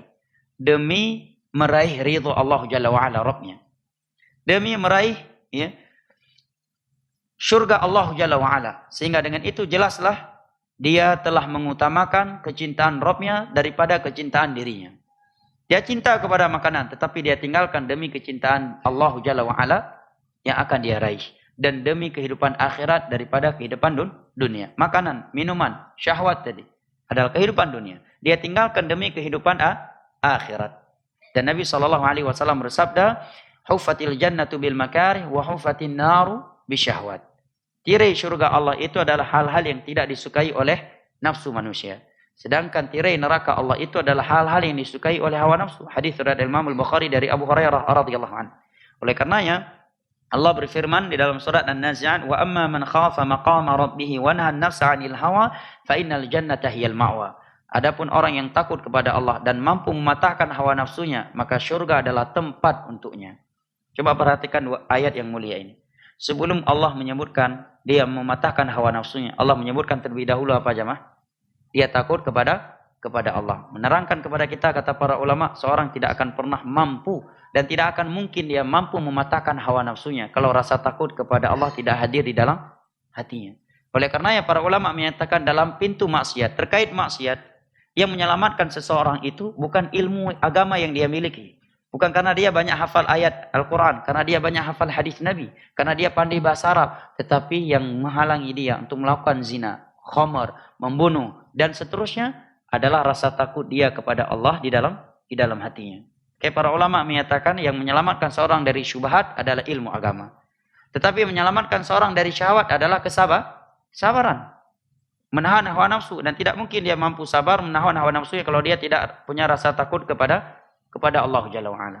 Terkadang ada seorang ilmu lebih mudah jatuh ke dalam zina daripada orang yang kurang ilmunya. Tatkala ada rasa takut dia kepada Allah lebih kuat daripada rasa takut orang yang berilmu tadi, ya, kepada Allah Jalla wa'ala. Ini hikmah yang pertama. Hikmah yang kedua, kata beliau, annahu sababun littaqwa idza qama as-sha'imu biwajibi shiyami. Bahwa puasa adalah sebab ketakwaan, sumber ketakwaan. Apabila orang yang sedang berpuasa menjalankan konsekuensi puasanya, tidak sekedar menahan dahaga dan kelaparan. Dia menjalankan konsekuensi puasanya, melakukan adab-adab orang yang berpuasa. Allah Jalla wa'ala berfirman, "Ya ayyuhalladzina amanu kutiba alaikumusiyam kama kutiba alal ladzina min qablikum la'allakum tattaqun." Wahai orang-orang yang beriman, telah diwajibkan kepada kalian puasa sebagaimana puasa itu telah diwajibkan kepada orang-orang sebelum kalian agar kalian bertakwa. Maka tidak mau puasa maknanya enggan bertakwa. Kalau enggan bertakwa maknanya enggan masuk syurga, karena Allah berfirman, "Wa tilkal jannatul lati nuritsu min ibadina man kana taqiyya." Itulah syurga yang akan kami wariskan hanya kepada hamba-hamba kami yang bertakwa saja. Nah, maka kata beliau, "Fasaimu ma'murun bi taqwallahi azza wa jalla wa hiya imtithalu amri wa ijtinamu nahyi." Maka puasa dengan ayat ini, orang yang berpuasa dia tidak sekedar berpuasa, tetapi dia juga diperintahkan untuk bertakwa kepada Allah dengan menjalankan perintah-perintah dan meninggalkan larangan-larangan Allah di saat dia berpuasa. Karena ada orang puasa tapi nggak sholat 5 waktu, berarti dia tidak menjalankan konsekuensi puasa. Allah namakan puasa itu adalah sumber ketakwaan. Berarti kalau dia tidak bertakwa di dalam puasanya, berarti dia tidak melakukan puasa yang sesungguhnya yang diinginkan oleh Allah Jalla wa'ala. Wa dzalika huwal maqsudul a'zam. Itulah tujuan utama dari ibadah puasa. Walaisal maqsudu ta'dzibus shaim bi tarkil akli wa syurbi wan nikah. Jangan dipahami bahwa tujuan utama dari puasa itu hanya menyiksa manusia dengan meninggalkan makanan, minuman dan hubungan pasangan suami istri. Bukanlah itu tujuan utama dari ibadah puasa. Bahkan lebih dari itu. Qala Nabi sallallahu alaihi wasallam, Nabi sallallahu alaihi wasallam bersabda, "Man lam yada' qaula az-zur wal 'amala bihi wal jahla falaysa lillahi hajatun an yada'a ta'amahu wa syarabah." Barang siapa yang tidak meninggalkan ucapan zur, dusta, perbuatan dusta dan perbuatan jahil, maka Allah tidak butuh kepada puasanya. Allah tidak butuh kepadanya untuk meninggalkan makanan dan minumannya. Sebagian ulama memahami hadis ini bahwa barang siapa yang melakukan kedustaan dengan ucapan atau perbuatan ghibah, maka puasanya batal, tidak sah. Sebagian ulama berpendapat demikian dengan hadis ini. Sebagian ulama ada yang berpendapat puasanya tetap sah, tetapi yang hilang adalah pahalanya. Dia tidak wajib mengqadha'nya. Dia tidak akan dikatakan orang yang meninggalkan puasa. Dia tidak diadab dengan adab orang yang tidak berpuasa, tetapi dia akan diadab dengan adab orang yang melakukan dusta, ghibah. Tetapi bisa menghilangkan puasa atau mengurangi daripada pahala puasa, karena perbuatan ini bukanlah perbuatan yang membatalkan puasa, dan bukti perbuatan ini juga Allah haramkan di selain kondisi puasa, sehingga larangan yang ada dalam hadis ini tidak kembali kepada zatnya. Kata beliau, qaulu zuhur, apa yang dimaksud dengan ucapan zuhur yang Nabi katakan orang yang tidak meninggalkan ucapan zuhur dan perbuatan zuhur, maksudnya kata beliau kullu muharramin. Setiap perbuatan dusta. Setiap perbuatan dosa yang haram. Minal kadzib seperti dusta, ghibah, mengunjing, ya, mencela. Di sini ingin saya berikan catatan penting terkait ghibah. Sebagian orang ketika berbicara masalah ghibah, seakan-akan ghibah itu hanya haram, hanya sesama rakyat saja. Kalau pemerintah boleh dighibah. Ya, ini kekeliruan yang sangat fatal. Bahkan menghibah pemerintah dan para ulama itu lebih besar dosanya daripada menghibah individu rakyat. Kenapa? Karena kerusakan yang timbul di balik ghibah terhadap mereka jauh lebih besar. Kalau kita menggibah individu rakyat, yang rusak hanya individu dia. Tapi kalau kita menggibah seorang ulama, hilang kewibawaannya, maka orang tidak lagi menuntut ilmu kepadanya, maka kita telah menanggung dosa orang-orang tidak belajar gara-gara kita telah membunuh karakter ulama tersebut. Kalau pemerintah, ya, membuka pintu pemberontakan. Membuat manusia akan melengsarkan dia, memberontak dia, sehingga terjadi pertumpahan darah yang luar biasa. Dan Islam adalah agama yang sangat hikmah, menutup seluruh pintu-pintu kerusakan. Makanya Nabi SAW menyatakan, akan ada setelahku pemimpin yang berhati setan. Gimana lagi itu? Hatinya hati setan, kata Nabi. Fi juthmani, tubuhnya aja kayak manusia. Berarti kan luar biasa jahatnya. Sampai Nabi, para sahabat bertanya, bolehkah kami penggal lehernya kalau kami mendapati dia? Nabi menjawab, la ma'aqaf fikum as-salah. Selama dia masih salat, tidak boleh. Dalam hadis yang lain, Nabi menyatakan, isbiru hatta talqawni ala haud. Tetaplah kalian sabar di bawah kepemimpinannya sampai kalian bertemu denganku di dalam telagaku. Bahkan dari jauh hari Nabi juga menyatakan, innakum satarawna ba'di atharatan wa umurun tunkirunaha. Setelah aku meninggal nanti akan ada sebuah zaman yang dipimpin oleh pemimpin-pemimpin yang nepotisme. Nepotisme dan banyak melakukan kemungkaran agama. Ini diberitakan oleh Nabi. Kemudian para sahabat bertanya, "Famada ta'muruna? Apa bimbingan Anda kepada kami kalau kami mendapatkan pemimpin yang nepotisme?" Dan yang lebih aneh lagi di zaman sekarang ini, nepotisme nuduh nepotisme. Sama-sama nepotisme. Nepotisme menyatakan dia nepotisme, si dia juga menyatakan dia nepotisme. Ya. Sungguh benar apa yang Nabi katakan, rahimallah imran arafa qadra nafsi. Allah merahmati, atau ucapan beberapa sahabat Nabi, Allah merahmati seorang hamba yang tahu kadar dirinya. Lihat apa jawaban Nabi kalau ada pemimpin yang nepotisme, jemaah. Nabi katakan, tu'addul ladzina 'alaikum wa tas'alullah alladzi lakum. Tetap kalian taat. Kalian berikan hak mereka. Adapun hak kalian yang ditahan oleh pemimpin kalian, minta sama Allah Subhanahu wa taala. Kita tidak demo bukan karena kita tidak mampu, bukan kita tidak berani, jemaah, tetapi karena Nabi SAW yang melarangnya. Andai kata ada hadis yang membolehkan kita demo, demi Allah saya akan ikut demo juga, jemaah. Tapi lihat dengan terjadinya demo. Yang pertama, kerusakan yang pertama, kita melanggar pesan Nabi. Pesan Nabi suruh sabar, tidak boleh mencela. Pesan Nabi suruh mendoakan dia agar baik. Pesan Nabi kalau dia punya nasihat, kata Nabi, fala yubdiha alaniyah, jangan dia sampaikan terang-terangan. Waliyakhud biyadi, tapi hendaknya dia mendatangi pemimpin tersebut, dia pegang tangannya, waliyakhulubi, kemudian dia berduaan, setelah itu dia sampaikan nasihat. Kalau diterima, kalau tidak, maka dia telah menunaikan kewajibannya. Dan andai kata ketika dia menyampaikan nasihat secara berduaan, secara pribadi, dia dibunuh mati, maka dia mati syahid. Itu perintah Nabi, jamaah. Kerusakan yang lain coba lihat, jamaah. Terjadi demo, adik-adik kita mahasiswa di waktu salat mereka masih demo. Mana lebih besar dosa meninggalkan salat dengan dosa korupsi, jamaah? Dosa salat di bawah kekufuran. Setelah dosa kemurtadan adalah dosa meninggalkan salat. Bahkan di dalam Islam, orang yang meninggalkan salat itu lebih bejat daripada homoseksual. Orang yang meninggalkan salat lebih bejat daripada penzina. Orang yang meninggalkan salat di dalam Islam lebih bejat daripada bandar sabu. Apa kiranya kalau ada seorang pemimpin, presiden, menteri, gubernur, bupati, dia homoseksual. Dia penzina terang-terangan, berjudi terang-terangan, dia bandar sabu terang-terangan. Pasti lebih ini kan? Nah, tanpa kita sadari, sebagian adik-adik kita yang mahasiswa menuntut pemimpinnya atas sebuah pelanggaran dengan melakukan sesuatu yang lebih besar dari itu. Yaitu meninggalkan sholat. Nih, yaitu meninggalkan sholat. Lebih besar dosa meninggalkan sholat daripada dosa korupsi, dari dosa membunuh, daripada dosa riba, daripada dosa zina, dari dosa homo. Kerusakan yang lainnya terjadi pertumpahan darah. Apa kita nggak sedih lihat mahasiswa demo? Yang jadi lawan di situ siapa? Polisi, TNI. Pada yang mereka tuju siapa? Gubernurnya, atau bupati, atau camat, atau presidennya. Terjadi lempar-lemparan, saling melempar-lempar. Terjadi penumpahan darah. Bahkan sebagian orang dengan mudah menjawab, Allah cuma satu orang kok yang mati. Gampang kali dia jawab.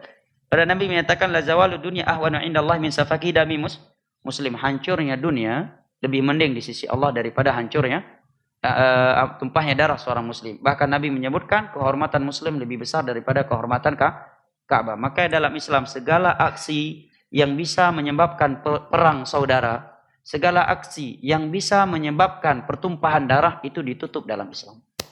Ya, dalam Islam pemberontakan sangat benar-benar diharamkan. Bahkan orang yang memberontak itu walaupun dia muslim dalam Islam dihalalkan darahnya. Dia diperangi sampai bertobat, sampai dia tunduk lagi kepada pemerintah yang sah. Baru dia tidak diperangi lagi. Dan lebih indah dari itu, dan tidak kalah indahnya memberontak hukumnya haram. Tetapi apabila para pemberontak bisa menggulingkan pemerintah yang sah dan mereka langsung berkuasa, maka mereka wajib ditaati. Demi menjaga persatuan kaum muslimin dan tidak terjadi pertumpahan darah yang berkelanjutan. Lihat bagaimana hikmahnya agama Islam, jemaah. Makanya Nabi menyatakan, wa in ta'amaru alaikum abdun habasyi. Sekalipun yang memimpin kalian budak saya dari Ethiopia. Ini kan enggak syar'i. Karena kalau ikut jalur syar'i, khalifah itu harus orang Arab. Arabnya enggak semua kabilah, harus dari kabilahku Quraisy dan harus orang mereka. Berarti ini kan enggak syar'i. Enggak boleh budak sahaya Ethiopia non Arab budak sahaya lagi jadi pemimpin. Tapi andai kata dia menjadi pemimpin, dia memberontak, sudah terangkat jadi pemimpin, dia yang paling berkuasa, kita taati, sami'na wa ata'na. Oke, gampang saja jemaah. Oke, ini saya tekankan sebenarnya di luar pembahasan kita karena saya lihat hari-hari ini hari-hari yang sangat panas kita di Indonesia. Yang kita khawatirkan akan terjadi perang saudara karena api yang dihidupkan oleh mereka ulama su, oleh mereka tokoh-tokoh Khawarij Al-Qa'adiyah. Ya, walaupun dinamakan sebagai pejuang. Nah, dia menghidupkan api pemberontakan dinamakan dalam Islam sebagai Khawarij. Dan Nabi menamakan Khawarij itu kilabun nar, anjing-anjing api neraka. Hum syarrul qatla tahta adimi sama. Bangkai mereka sejelek-jelek bangkai di bawah kolong langit. Itu hadis Nabi. Riwayat Abu Daud. Wa khairul qatili man qatala. Orang yang mati di tangan Khawarij adalah mayat yang sangat indah. Mayat yang sangat baik.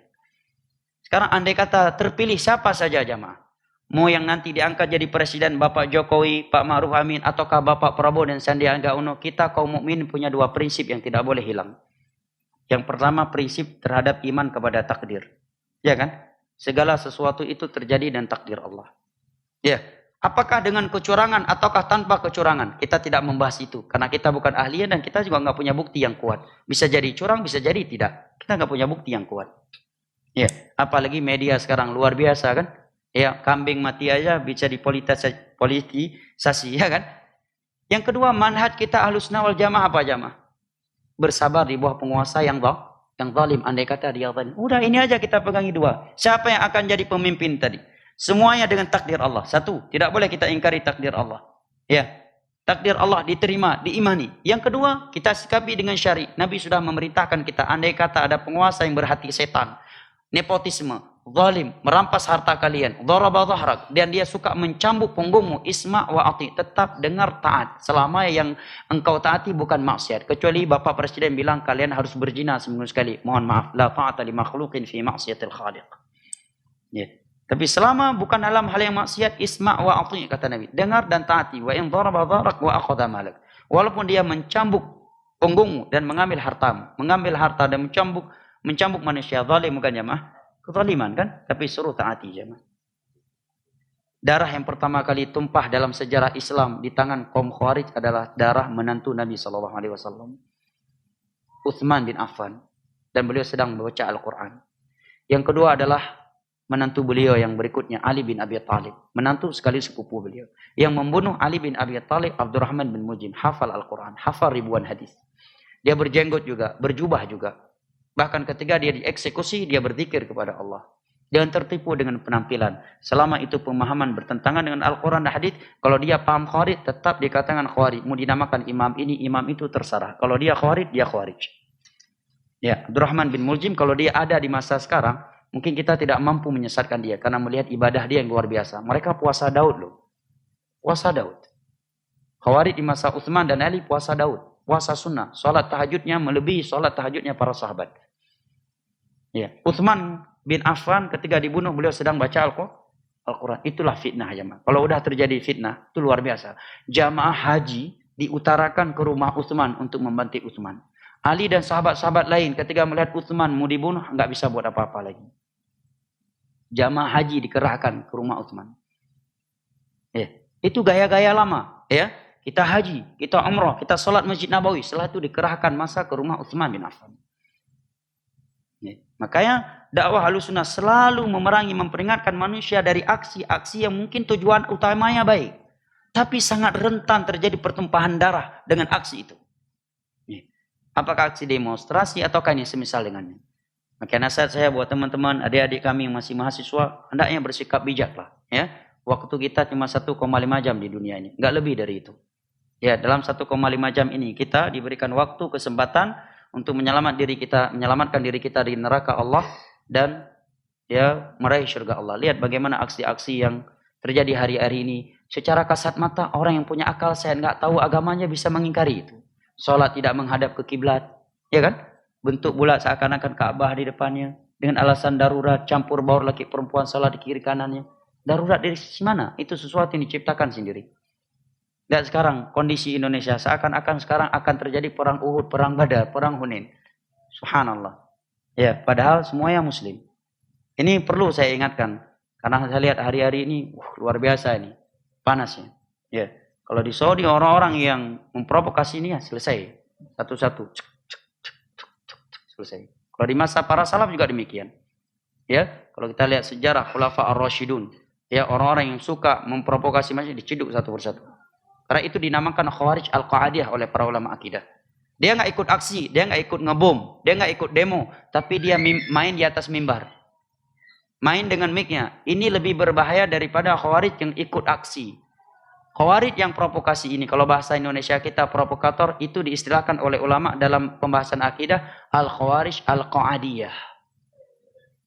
Khawarij yang bermodal orasi. Mereka lebih berbahaya dan lebih harus ditangkap dalam pembahasan akidah.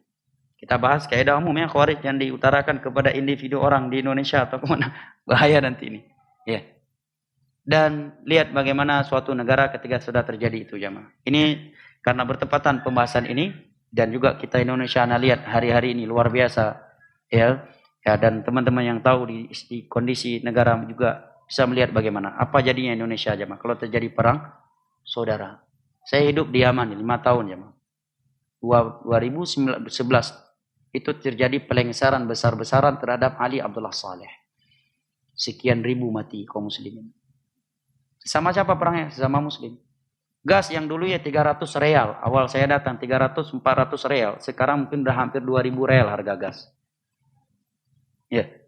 Lampu hampir nggak pernah hidup. Listrik. Libya. Sudan. Ya, Mesir. Ya. Ini pelajaran buat kita jemaah. Makanya Nabi suruh sabar, bukan karena kita penakut, tapi untuk menjaga pintu tidak terbukanya pintu pertumpahan darah. Nah, wallahu a'lam bishawab. Kan teman-teman yang ada di kampus mendinginkanlah suasananya. Jangan semakin memanas-manaskan suasana. Tumpah darah seorang muslim sangat besar dosanya jemaah. Beliau menyebutkan bahwa ini maksud dengan zur adalah ya setiap perbuatan yang haram, kedustaan, ghibah, mencela dan yang lain-lainnya. Kemudian beliau juga menyebutkan di antara hikmah puasa, ya saya baca terjemahkan langsung untuk menyingkat waktu, di mana orang kaya yang memiliki kekayaan dia akan merasakan atau mengetahui kadar nikmat yang Allah berikan kepadanya berupa kekayaan. Kenapa jamaah? Karena ketika di siang Ramadan semuanya merasa lapar. Mau yang kaya lapar, yang miskin lapar, yang kaya haus, yang miskin juga haus. Baru dia sadar, rupanya berat kali ya jadi orang miskin. Nih. Ketika di luar Ramadan dia lihat ada orang-orang yang kelaparan, kehausan karena kemiskinannya, maka dia akan bersyukur kepada Allah. Alhamdulillah saya nggak pernah miskin seperti ini. Saya nggak pernah lapar seperti ini di luar Ramadan. Saya nggak pernah haus seperti ini di luar Ramadan karena kemiskinan saya. Maka dia akan bersyukur kepada Allah Jalla wa'ala ketika merasakan hal tersebut. Sehingga kata Syekh, ini akan memotivasi dia untuk membantu saudara dia yang miskin dengan sedekah ataukah yang lainnya. Hikmah yang lainnya kata beliau adalah atamarrun ala dhabtin nafsi wa saytarah 'alaiha hatta yatamakkan min qiyadatiha. Melatih diri dan menjaga diri ini sehingga jiwa ini dapat digiring kepada kebaikan dan kepada kebahagiaan dunia dan akhirat. Dari sisi mana jamaah? Dari sisi ketika di Ramadan dia berusaha menahan dirinya dari hal-hal yang Allah halalkan di luar Ramadan. Pada bulan Ramadan, di siang Ramadan enggak boleh lagi melakukan hal-hal tersebut. Di sini kan ada pendidikan untuk menahan diri, untuk mencegah diri ini dari hal-hal yang dapat menghancurkan masa depan dunia dan akhiratnya. Ya, untuk meraih kebahagiaan dunia dan akhiratnya. Sehingga kata Syekh, wa yabta'in an yakuna insanan bahimian, agar dia tidak seperti hidupnya itu tidak seperti hewan. Hewan tidak bisa menahan nafsunya. Ya. Hewan tidak bisa menahan nafsunya. Dia tidak bisa menahan syahwatnya. Beda hanya dengan manusia. Bahkan dia tidak akan masuk surga kalau dia tidak mampu menahan hawa nafsunya. Maka dididik oleh Allah sebulan penuh. Ya, dididik oleh Allah sebulan penuh dengan puasa, tidak boleh makan, tidak boleh minum di waktu-waktu tertentu, tidak boleh melampiaskan syahwatnya di waktu-waktu tertentu, di malam dianjurkan untuk melakukan salat tarawih, tidak menggibah, tidak mencela orang lain. Ini 1 bulan dididik oleh Allah. Agar setelah itu dia sudah terbiasa meninggalkan perbuatan-perbuatan yang haram, yang halal saja di luar Ramadan. Mampu dia tinggalkan di dalam Ramadan karena tidak boleh dalam 1 bulan tersebut, apalagi hal-hal yang memang Allah haramkan di seluruh waktu. Nah, hikmah yang terakhir kata beliau adalah sisi kesehatan, di mana orang yang berpuasa dia akan sehat ya, dan akan menghilangkan penyakit-penyakit yang timbul dikarenakan banyaknya makanan dan minuman atau kelebihan makanan dan minuman yang ada di dalam tubuhnya. Ini beberapa hikmah puasa yang beliau uraikan. Berikut ini fasal yang ketiga. Kita lanjut atau break sebentar sambil menjawab pertanyaan? Break sebentar sambil menjawab pertanyaan ya. Ini pertanyaannya semuanya adalah pembahasan yang akan kita bahas. Namun tidak mengapa, kita break 5 menit. Ada aqua bagi-bagikan ke jamaah di dalam. Bang Maimun, ada aqua enggak bagi-bagikan? Enggak ada. Masa saya sendiri yang minum? Baik. Di sini ada pertanyaan, bismillah Ustadz, bagaimana keadaan puasa seorang yang mimpi basah di siang hari? Dari pendengar radio Syiar Tauhid di Banda Aceh. Barakallahu. Jawabannya, mimpi basah bukanlah salah satu dari pembatal puasa, kecuali dia sadar basah. Ini yang batal puasanya. Ya, mimpi basah tidak batal puasanya, karena itu di luar kemampuannya. Apa dalilnya? Tidak ada dalil yang menyebutkan itu mimpi basah pembatal puasa. Bahkan keumuman ayat Al-Quran dan hadis menerangkan itu tidak membatalkan puasa. Kenapa? Karena itu di luar kemampuannya. Allah berfirman, la yukallifullahu nafsan illa wus'aha. Mungkin yang lebih detail dari ini adalah pertanyaan yang berikut ini. Dia mimpi basah di malam hari atau selesai melakukan hubungan pasangan suami istri di malam hari.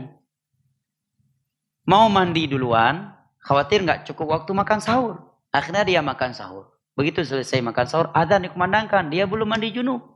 Maka puasanya sah. Ini yang lebih detail. Ini yang lebih sering membingungkan sebagian orang. Jawabannya sah. Dalilnya adalah hadis riwayat Imam Bukhari dari Aisyah. Aisyah radhiyallahu anha menyebutkan bahwa Nabi sallallahu alaihi wasallam beliau junub dari keluarganya, kemudian beliau sahur, setelah beliau sahur waktu fajar masuk beliau mandi. Jelas ya? Apa hukumnya memberikan makanan ringan dan minuman saat sidang skripsi kepada dosen? Ini sebelum saya menjawab ini, saya ingin tahu dulu, kira-kira pemberian seperti ini bisa memberi perubahan karakter seorang dosen enggak? Antum bisa? Antum dosen ya? Mantan mahasiswa. Pengalaman. Bisa ya? Nah, siapa yang dosen di sini? Mana dosen? Antum dosen? Masya Allah. Dosen muda nih ya. Siapa nama antum? Udah lupa. Dais. Udah nikah, Dais? Masya Allah. Semoga Allah anugerahkan istri yang solehah, Dais. Bisa nggak, Dais, memberi perubahan kepada keputusan dia?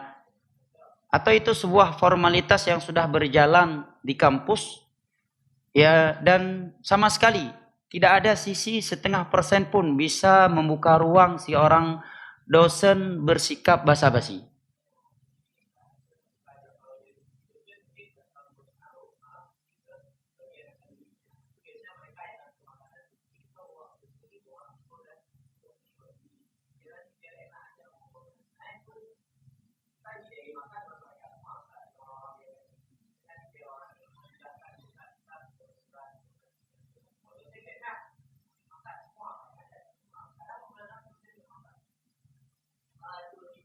Orang akademik siapa tadi? Kakak-kakak leting.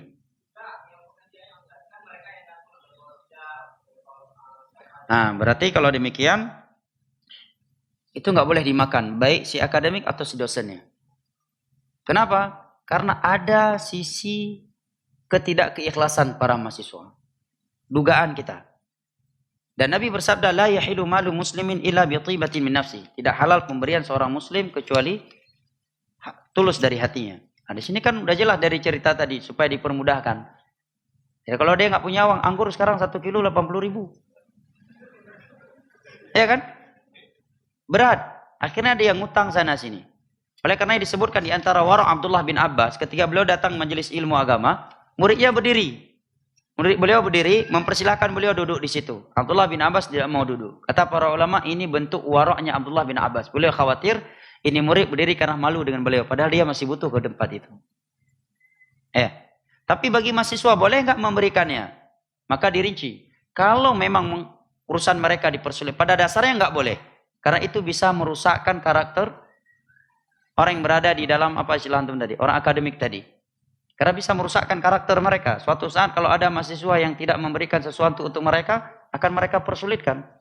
Itu disebut oleh para ulama dengan hadayal ummal.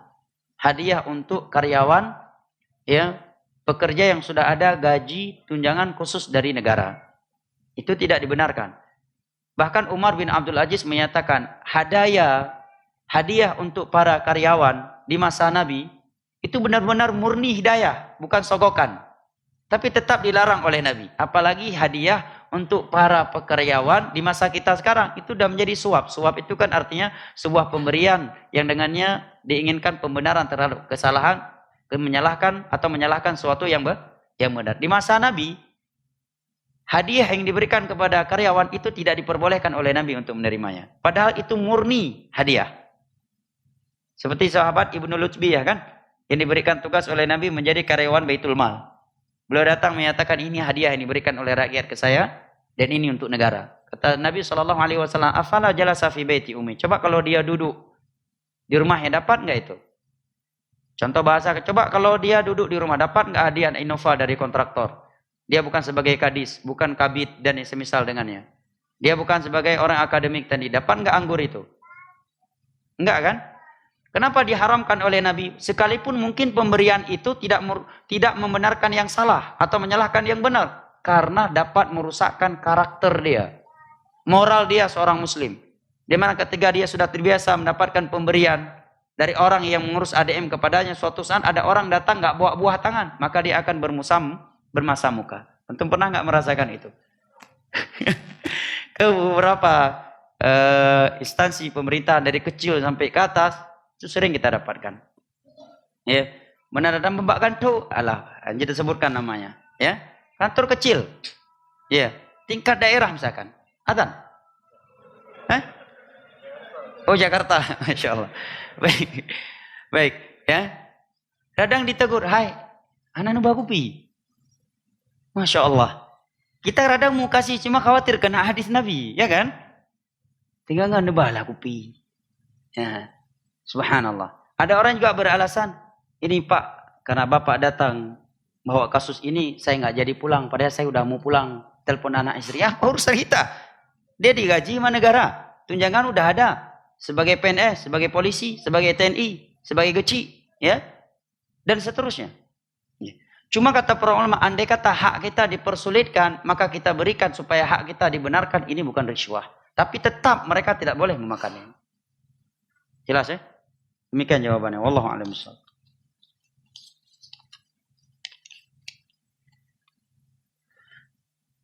Bismillah Ustaz, apakah pemakan riba sah puasanya dari pendengar radio Syiar Tauhid di Kedah? Wallahu a'lam bishawab. Masalah makan riba itu masuk perbuatan haram. Kalau puasanya tetap sah, insyaallah ta'ala, akan tetapi kenapa? Nggak muat. Majuin, baik. Mungkin tutup dulu cadarnya, biar nggak nampak. Diangkat dulu. Intinya. Baik ya. Kalau puasanya insyaallah tidak batal, tapi dikhawatirkan dia tidak mendapatkan pahala puasa. Kenapa? Karena hadis Nabi yang berbunyi, as-salawatul khams wal jum'atu ilal jum'ah wa ramadhanu ila ramadhan mukaffiratun lima bainahunna idza jutinibatil kaba'ir. Salat 5 waktu, Jumat ke Jumat, dan puasa Ramadan ke Ramadan berikutnya itu penghapus dosa apabila dosa-dosa besar ditinggalkan. Dan riba adalah dosa besar. Hadis riwayat Al-Imam Al-Bukhari atau Muslim dari Abu Hurairah. Maka teman-teman yang masih sebagai karyawan riba, ya ini sebelum Ramadan datang cepat-cepat resign lah. Ya. Dan semoga Allah Jalla wa'ala membantu saudara-saudara kita. Karena sebagian orang memang ya diuji oleh Allah luar biasa memang. Ya ada tanggung jawab yang luar biasa, terikat dengan ini dan itu. Jangan sekedar kita ya menertawai atau menyatakan itu riba. Dan itu yang bisa kita katakan. Tapi jangan lupa pula kita doakan mereka. Nah, kita doakan. Sebagian mereka sudah mau keluar tetapi ya karena banyak ini dan itu, tapi itu tetap bukan sebagai alasan untuk tidak keluar ya, bukan alasan. Karena kalau nggak keluar nyesal nanti. Tidaklah usah-usah mengingatkan bahaya riba, melainkan kasih sayang mereka kepada masyarakat. Karena orang yang makan riba, di dalam kuburannya dia diisikan kalajengking dan ular ke dalam perutnya. Sebagaimana di dalam sebuah hadis yang sahih. Pegawai nasabah riba sama semua. Ya. Nabi menyatakan, la'anallahu riba akilahu wa mukilahu wa katibahu wa syahidai. Dalam riba itu dilaknat oleh Allah, kata Nabi, akilahu, pemakan riba, nasabahnya. Pinjam uang dengan cara yang riba. Atau dia cuma sekedar nyimpan tapi bunganya diambil. Dilaknat oleh Allah. Pemakan riba dan pemberi makan riba, manajer ya, katibahu, karyawan yang menulis. Wasyahidai, dia menjadi saksi pada transaksi riba itu. Security keamanan, saksi transaksi riba. Dan ini hukum Allah ya, kadang berat untuk kita sampaikan. Cuma gimana lagi? Hadis Nabi, masa mau kita sembunyikan? Ya. Allahul musta'an. Sallallahu alaihi wasallam. Bismillah Ustaz, Ramadan yang lalu saya melahirkan. Siapa yang nanya? Bismillah Ustaz, Ramadan yang lalu saya melahirkan dan puasa tahun ini saya sedang hamil. Bagaimana membayar puasa yang saya tinggalkan yang berturut-turut? Masya Allah. Semangat bertanya, tapi ini pembahasan yang akan kita bahas ya. Kalau saya jawab sekarang nggak perlu bahas lagi kita berarti. Kita tunda ya. Yang berkaitan dengan puasa kita tunda semua pertanyaannya. Bismillah Ustadz, ayah saya sudah 5 tahun stroke. Dan dalam 5 tahun ini beliau tidak puasa di bulan Ramadan. Gimana Ustaz? Apakah bayar fidyah atau ganti puasa? Karena usianya masih 50 tahun. Lebih Ustaz. Stroke. Sekarang masih stroke. Gimana Ummahat? Suara bukan aurat. Apakah sekarang beliau masih stroke? Masih stroke. Dan vonis dokter stroke-nya akan sembuh atau bagaimana? Ini kembali kepada jawaban itu. Karena orang yang sakit yang tidak diharapkan lagi akan kesembuhannya, ada 2 pendapat dengan ulama. Pendapat yang pertama, dia membayar fidyah, memberi makan kepada 1 orang miskin. Kalau 30 hari berarti 30 miskin. Pendapat yang kedua, dan itu pendapat yang sangat kuat, dia tidak wajib bayar fidyah dan tidak wajib mengqadha'nya. Apa sisi pendalilannya? Karena tidak ada dalil yang mewajibkan fidyah kepadanya. Adapun ayat Allah wa 'alal ladzina yutiqunahu fidyatun ta'amu miskin, itu justru pada orang yang mampu berpuasa tapi enggak berpuasa dia mengambil fidyah di awal Islam sebelum Allah wajibkan puasa tanpa memberi pilihan untuk bayar fidyah. Dan keumuman firman Allah, fattaqullaha mastata'tum, namun lebih selamat dia bayar fidyah. Nah, saya agar dia bayar fidyah Ya, berapa bulan yang lalu yang belum dia berpuasa, hendaknya dia bayar fidyah dari sekarang. Puasa-puasa yang lalu sekarang dia bisa bayar fidyahnya. Kalau puasa untuk ke depan sebelum datang Ramadan tidak boleh dia bayar fidyah karena mengedepankan fidyah sebelum waktunya sama seperti mengedepankan puasa sebelum waktu Ramadan, kata Syekh Utsaimin. Ya, bayar fidyah banyak kan, mudah, banyak pesantren-pesantren atau fakir miskin di kampungnya yang bisa dia berikan. Wallahu a'lam bishawab. Bismillah, assalamualaikum Ustaz, bagaimana hukumnya menerima uang dari memandikan jenazah, sedangkan uang tersebut tidak diminta oleh memandikan jenazah, dan yang memberi uang tersebut adalah keluarga jenazah. Ya, nggak mungkin juga orang lain berikan kan? Jazakallahu khairan. Jawabannya boleh, barakallahu fiik. Ya, karena para ulama ketika membahas tentang tajhizul jenazah, masalah warisan, maka sebutkan di sana sebelum warisan itu dibagikan, maka diselesaikan dulu biaya yang telah dikeluarkan ketika tajhizul jenazah, pengurusan jenazah. Nah, tidak mengapa dia menerimanya. Karena tidak ada larangan. Ma'alal muhsinina min sabil. Tidak ada dosa buat orang yang melakukan suatu kebaikan. Dan dia telah melakukan kebaikan. Dan zaman dahulu itu dari Baitul Mal. Ustaz, bagaimana kalau kita menyimpan uang di bank tapi tidak dapat bunga? Ini hampir semua kita melakukan. Oke, kata para ulama di masa sekarang ini, mau ulama, bukan ulama, debu riba pasti kena. Jawaban tetap harus jujur, jemaah. Ya kan? Kena juga dosa kita dari sisi at-ta'awun 'alal itsmi wal 'udwan. Uang kita yang kita nggak ambil bunganya kan diputar-putar ke nasabah lain. Dan itulah sumber riba mereka. Ya, semua ulama sepakat kena dengan ayat wa ta'awanu 'alal birri wat taqwa wa la ta'awanu 'alal itsmi wal 'udwan. Semua ulama yang membolehkan penyimpanan uang di bank hanya karena darurat saja. Kalau dia nyimpan di rumah uang 500 juta, 15.000 aja habis diambil sama istri mana? Apalagi 5 juta. Apalagi 100 juta. Hanya karena ini saja. Tetap dia berkeyakinan, semoga Allah ampuni dosa saya, ya. Tetap yang salah tetap salah, enggak boleh dibenarkan. Allahul musta'an. Ya, perbanyak istighfar, ya, dan berusaha untuk dia tidak bermudah-mudahan. Ya. Namun dia tidak kena dosa riba karena dia tidak memakan ribanya. Dia menyimpan, ya, dan membayar biaya ATM ini itu bukan riba karena dia menyewa alat orang lain, itu maksudnya ke ijar. Ustadz, apakah berdonasi untuk sedekah buka puasa Ramadan sebelum masuknya Ramadan sama keutamanya dengan donasi ketika bulan Ramadan? Karena di beberapa tempat sudah mulai mengumpulkan donasi, jazakallahu khairan. Tentunya secara umum sedekah yang terjadi di bulan Ramadan itu lebih mulia daripada sedekah di luar Ramadan. Kenapa? Karena bulan Ramadan lebih mulia. Akan tetapi kalau dia sedekah di bulan Ramadan, dia lihat tidak ada yang menerima lagi karena mungkin para panitia sudah tersibukkan, ya, dengan sedekah yang telah diberikan, maka mudah-mudahan dia mendapatkan puasa sedekah di bulan Ramadan karena sedekah yang dia berikan akan dipergunakan di bulan Ramadan. Tapi kalau dikatakan mana lebih afdal, ya lebih afdal di bulan Ramadan. Bagaimana hadis Abdullah bin Abbas, Nabi itu sangat dermawan, tetapi di bulan Ramadan dermawan beliau itu seperti angin, ya, seperti angin cepat, ya, saking banyaknya beliau bersedekah. Bismillah Ustaz, apa hukum menerima uang dari kakak kandung yang bekerja di bank? Ya, dibahas oleh para ulama tentang benda haram, bahwa benda haram itu terbagi menjadi dua. Yang pertama muharramun li dzati, li'ainih, yang kedua muharramun li kasbih. Benda haram memang bendanya haram, seperti daging babi, ya, barang curian.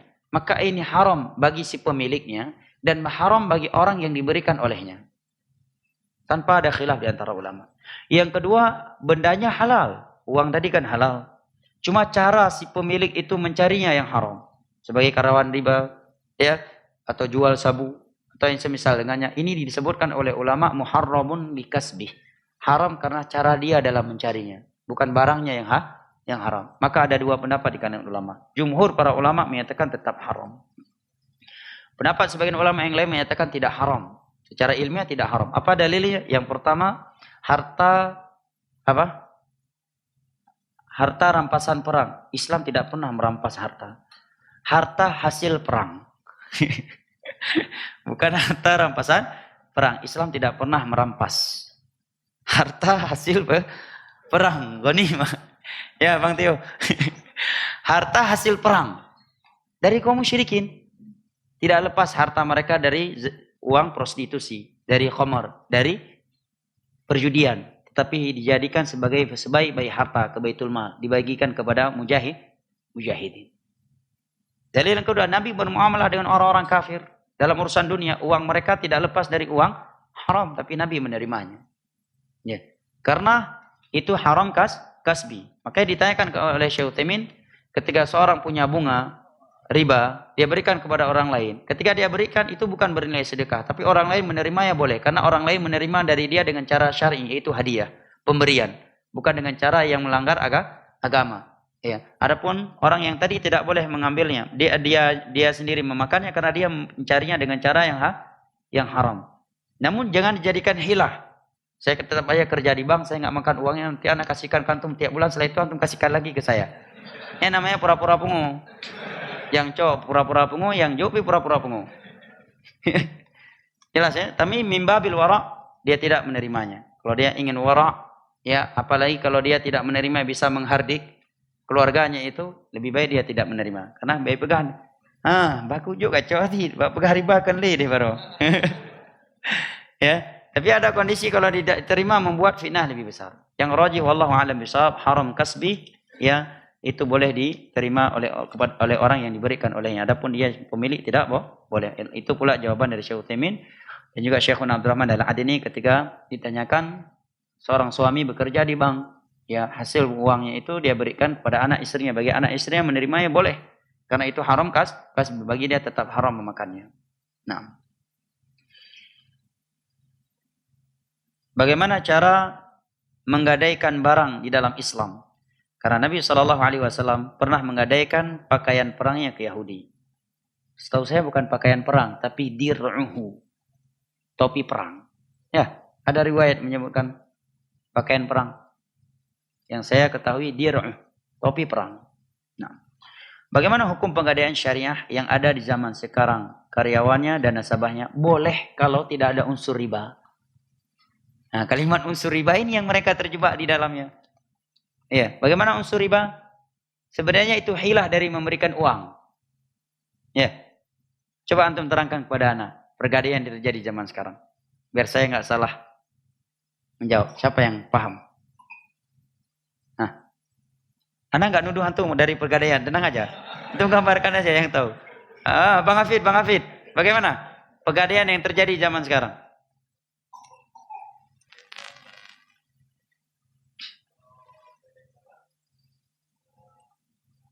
Saya sekarang datang ke suatu instansi. Saya gadaikan misalkan emas ya, 1 kilo. Nanti saya ambil apa? Uang misalkan 500 juta. Uang yang saya ambil 500 juta. Yang akan saya kembalikan lagi nanti ke mereka berapa?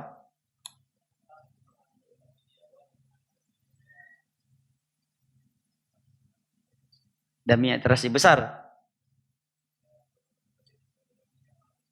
Nah, berarti bunga yang sudah dibengkakkan di awal muamalah itu hilah namanya, pura-pura pengutip. Ya kan? Saya kan biaya ADM berapa? 10 juta biaya ADM. Dia udah hitung, ini 500 juta sebulan sekian bunganya. Dia langsung dibengkakkan di awal muamalah. Jadi kan riba. Kalau ADM berapa lah? Ya kan? Ini kan pura-pura pengutip namanya. Atau boleh saya pinjamkan?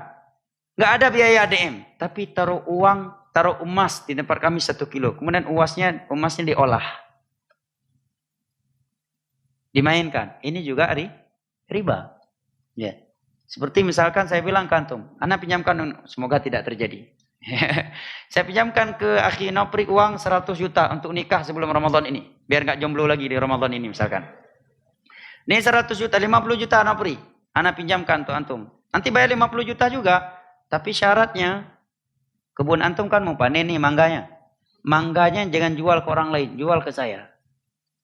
Saya beli dengan harganya, tetap riba. Karena kaidahnya kullu qardin jarra manfa'ah fahuwa riba. Setiap pinjaman yang ada bunganya, ada pemanfaatannya itu adalah riba. Atau yang lainnya, saya pinjamkan uang. Untuk antum 50 juta. Tapi mobil Innova antum taruh di rumah saya, bukan sekedar jaminan. Kemudian dia gunakan untuk tarik Gojek online. Ya. Penghasilannya untuk saya atau bagi berdua. Nah, ini juga riba. Kecuali sekedar jaminan, nggak dia pakai. Walaupun dipakai supaya tidak rusak barang tersebut. Jelas ya? Contoh yang paling sering terjadi, bahkan ini masih berjalan di tengah-tengah masyarakat kita, apalagi di daerah, masalah sawah. Betul ya? Ya, penyampaian 100 juta, juk belang. Akhirnya sawahnya dikelola oleh pemberi utang, hasilnya untuk si pemberi utang. Nanti begitu datang waktu tempo utang, dia juga ada kembali uang lagi. Uangnya masih sesuai dengan yang dia berikan, dia dapat untung lagi. Makanya akad utang itu dia akad sosial. Nggak bisa mengharap manfaat di situ. Kalau Anda nggak siap, uang hilang ya jangan kasih utang dari awal. Dari awal mikir ini orang berpenyakit, yang udah nggak usah kasih. Kalau udah mau kasih harus siap, lambat dikembalikan, ya, dan tidak berbunga. Dan kurus makin hari semakin turun. Ya. Harus siap. Ya, karena memang ada sebagian orang kalau datang meminta utang, bahasanya pun duduk surga yang dia pakai. Masya Allah, ya, monyet yang di pohon kelapa saya bisa jatuh tersungkur sujud di hadapannya. Kalau dengar rayuan dia ketika minta uang, pak utang ya, bagi jak pun bawa pelam, nyo boh mamplam tit leboh tadi coba tengah gedor ni. Anak ko jawab gedor anak baju ulong. Teh ni aku penyempeng dia. Tayo kada baju bawa pelam kan? Anda juga hamangan. Ya kan? Begitu datu tempo kita minta, kayak Hercules dia. Kayak Raja Persia wajahnya. Ya, seakan-akan kita begini. Makanya kalau akad utang, akad sosial jamaah. Sebelum ngasih, pikir panjang. Jangan banyak mengeluh kalau sudah ngasih utang. Enggak layak antum mengeluh. Dia enggak mengembalikan, dia enggak begini. Kecuali antum kasih tahu ke orang lain agar orang lain enggak jadi korban dia berikutnya. Itu boleh. Kalau enggak mau ya mudharabah. Antum untuk apa uang? Usaha dah. Jadi modal. Sekian persen kita, bagi sekian, sesuai dengan kesepakatan. Kalau pegadaian tadi, solusinya apa ke orang sawah tadi? Kasih tanah sawah. Atau sawahnya dikelola biar nggak rusak, tapi hasilnya kasih ke pemilik sawah. Baik sekali, ya kalau mau masuk surga memang harus jadi orang baik. Jelas ya? Karena utang itu sangat besar pahalanya di dalam Islam. Nominalitas utang yang dia berikan itu bernilai sedekah setiap hari untuk dia. Antum kasih utang 10 juta nih. Tiap hari itu bernilai apa? Bernilai sedekah buat antum. Sangat besar keutamaannya. Ya. Baik. Nah.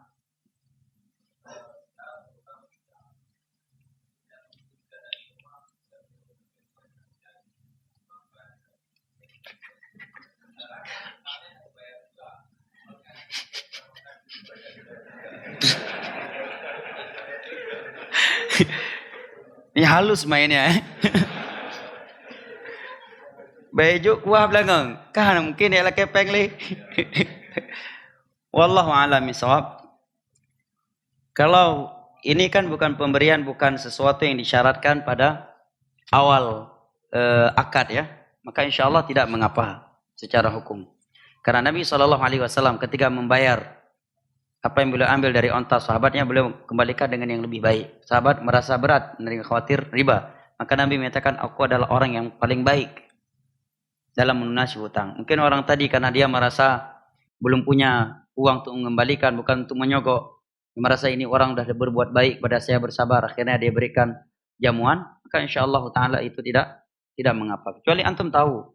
Bisa dilihat, bisa terbaca kebiasaan orang, karakternya. Memang ini pelicin ini. Untuk melunakkan hati kita, ya, maka lebih baik ya untuk tidak dimakan. Namun yang zahir itu bukan sogokan. Yang pertama bukan pemberian yang dengar yang membenarkan yang salah, menyalahkan yang benar, dan bukan pula bunga dari pinjaman. Nah, karena itu memang murni dari dia. Wallahu a'lam bishawab. Nah,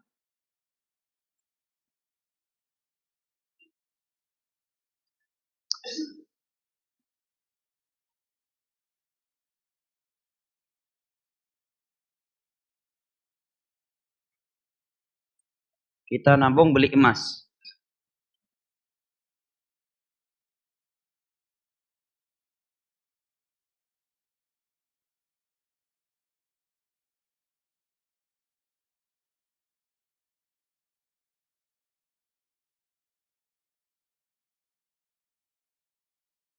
Ceboran uang nyetor terus.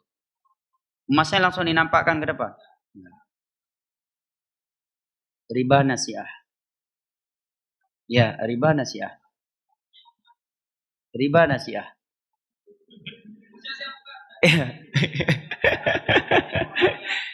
Tapi ya, Anda paham. Itu riba nasiah. Nabi menyatakan az-zahabu bil-zahab, wal-fiddah bil-fiddah, wal-milh bil-milh, wat-tamar bil-tamar, wal-bur bil-bur, wasyair bisyar yadan biyadin. Mithlan bimithlin. Fa in ikhtalafatil ajnasu fabi'uha kaifa syi'tum. Uang dan emas ini satu jenis. Ya, riba, emas, perak, uang ini satu jenis. Kalau kita melakukan penukaran harus kontan. Itu enggak kontan. Kita udah serikan uang ke dia, emas belum diberikan. Atau gambar yang paling mudah, saya beli emas sama Bang Fajri. 1 gram emas sekarang misalkan berapa? 2 juta ya? 2 juta. 1 mayam tuh ya. 1 mayam emas 2 juta. Bang Fajri, saya beli emas mantung 1 mayam 2 juta. Ini saya kasih dulu 1 juta ya. Nanti sorry saya kasih 1 juta lagi. Ini udah kena riba. Namanya riba nasiah karena tidak kontan. Atau uang saya berikan kontan 22 juta. Kemudian beliau bilang nanti malam saya antar emasnya. Enggak bisa. Karena tidak kontan. Karena tidak kontan. Kecuali kita kasih DP. Bukan bayar. Bukan transaksi. Kita taruh uang sama dia. Tapi juga kalau kita bilang taruh uang situ nanti jadi itu modus. Pura-pura gila lagi nanti. Khawatirnya ya. Karena asnaf ribawi, kalau jenisnya sama harus kontan dan nominalitasnya sama. Tadi terjadi tidak kontan. Kita tiap bulan kasih uang misalkan ke situ 500.000. Emas tidak diberikan. Bahkan mungkin banyak pelanggaran. Di antaranya enggak kontan. Kedua, mereka enggak punya barang, menjual sesuatu yang mereka tidak memilikinya. Dan uangnya diputar tempat lain. Pas hari baru nanti mereka beli emas tempat lain. Berarti selama ini mereka menjual sesuatu yang mereka tidak memiliki. Berapa banyak pelanggaran di dalamnya. Wallahu a'lam bishawab. Cukup berai ikut dakwah tunai Dia dah yang harum. Mandu iku harum lewayan. Itu hadis. Gimana Bang? Nah bagaimana antum tahu dia utang ada buktinya?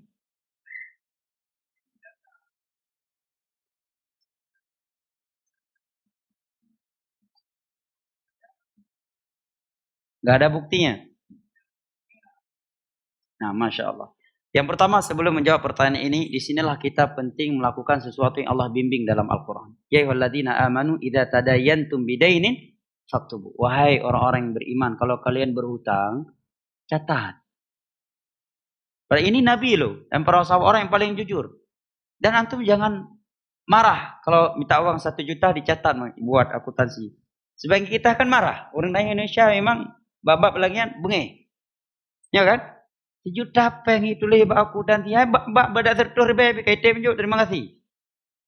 Ya kan? Alah ngen 10 juta, 20 juta. Anak pegat akuntansi meninggal. Kau ya tuntut. Siana anak mau tuntut. Ini masalah yang banyak terjadi di tengah-tengah kita karena dekat. Makanya tulis ya, Mas. Ya tulis aku buat akuntansi sehingga ahli waris bisa menuntutnya. Nah, kalau ya tidak ada buktinya, maka ini dikembalikan kepada hakim mahkamah suatu tempat. Ya. Dan kalau memang diyakini pasti ya, dia berhutang tapi nominalitasnya kita tidak pasti, ya tawar aja ke dia. Kalau dia mau, ya misalkan dia bilang 100 juta, kayak nggak mungkin 100 juta, mana buktinya? Rupanya ke dia juga berkilah, udah kasih aja semampu kita.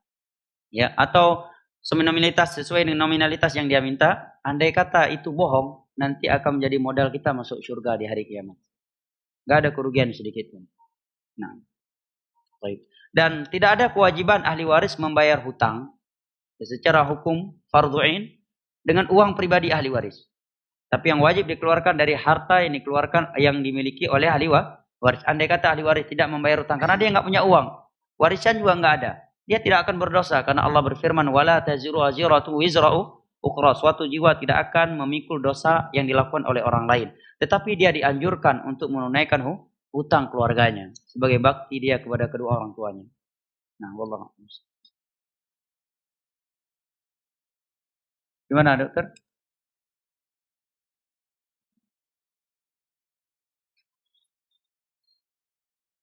Karena ada hadis bunyinya, la tabi' ma laysa indak. Janganlah engkau menjual sesuatu yang engkau tidak memiliki. Tapi saya melihat ada jawaban dari Syekh Abdullah Jibrin rahimahullahu taala, salah satu dari anggota Lajnah Daimah. Kata beliau, melihat betapa butuhnya manusia kepada uang dengan cara-cara yang halal dan melihat apa peraturan yang ada di dalam shopping online tersebut. Apabila jaminannya ada, speknya sesuai yang digambarkan, dan jika spek yang diminta tidak sesuai yang digambarkan, ada jaminannya bisa dikembalikan, ya, tidak ada gharar dan tidak ada kerugian besar terhadap salah satu dari pihak yang ada, maka insyaallah taala tidak mengapa. Itu pula yang dijawab serupa dengan pertanyaan itu dipertanyakan kepada Syekh Utsaimin, orang calo kayak jual barang bangunan, dia belum punya barang, dalam langsung nerima uang, tapi dipastikan dia bisa mendatangkan barangnya. Dan andai kata speknya berubah tidak sama, bisa diminta ganti rugi. Nah, wallahu a'lam bishawab. Kita lanjut lagi pembahasan kitab ya. Menyelesaikan dua pertemuan. Baik, kita masuk kepada pembahasan kitab lagi. Al-faslu tsalits. Pelajaran yang ketiga. Capek duduk ya. Inilah nuntut ilmu agama. Ya, kami diam 5 tahun duduk di padang pasir. Baik. Imam Ibnu Hajar menyelesaikan Sahih Bukhari kalau saya salah ingat 1 atau 2 hari.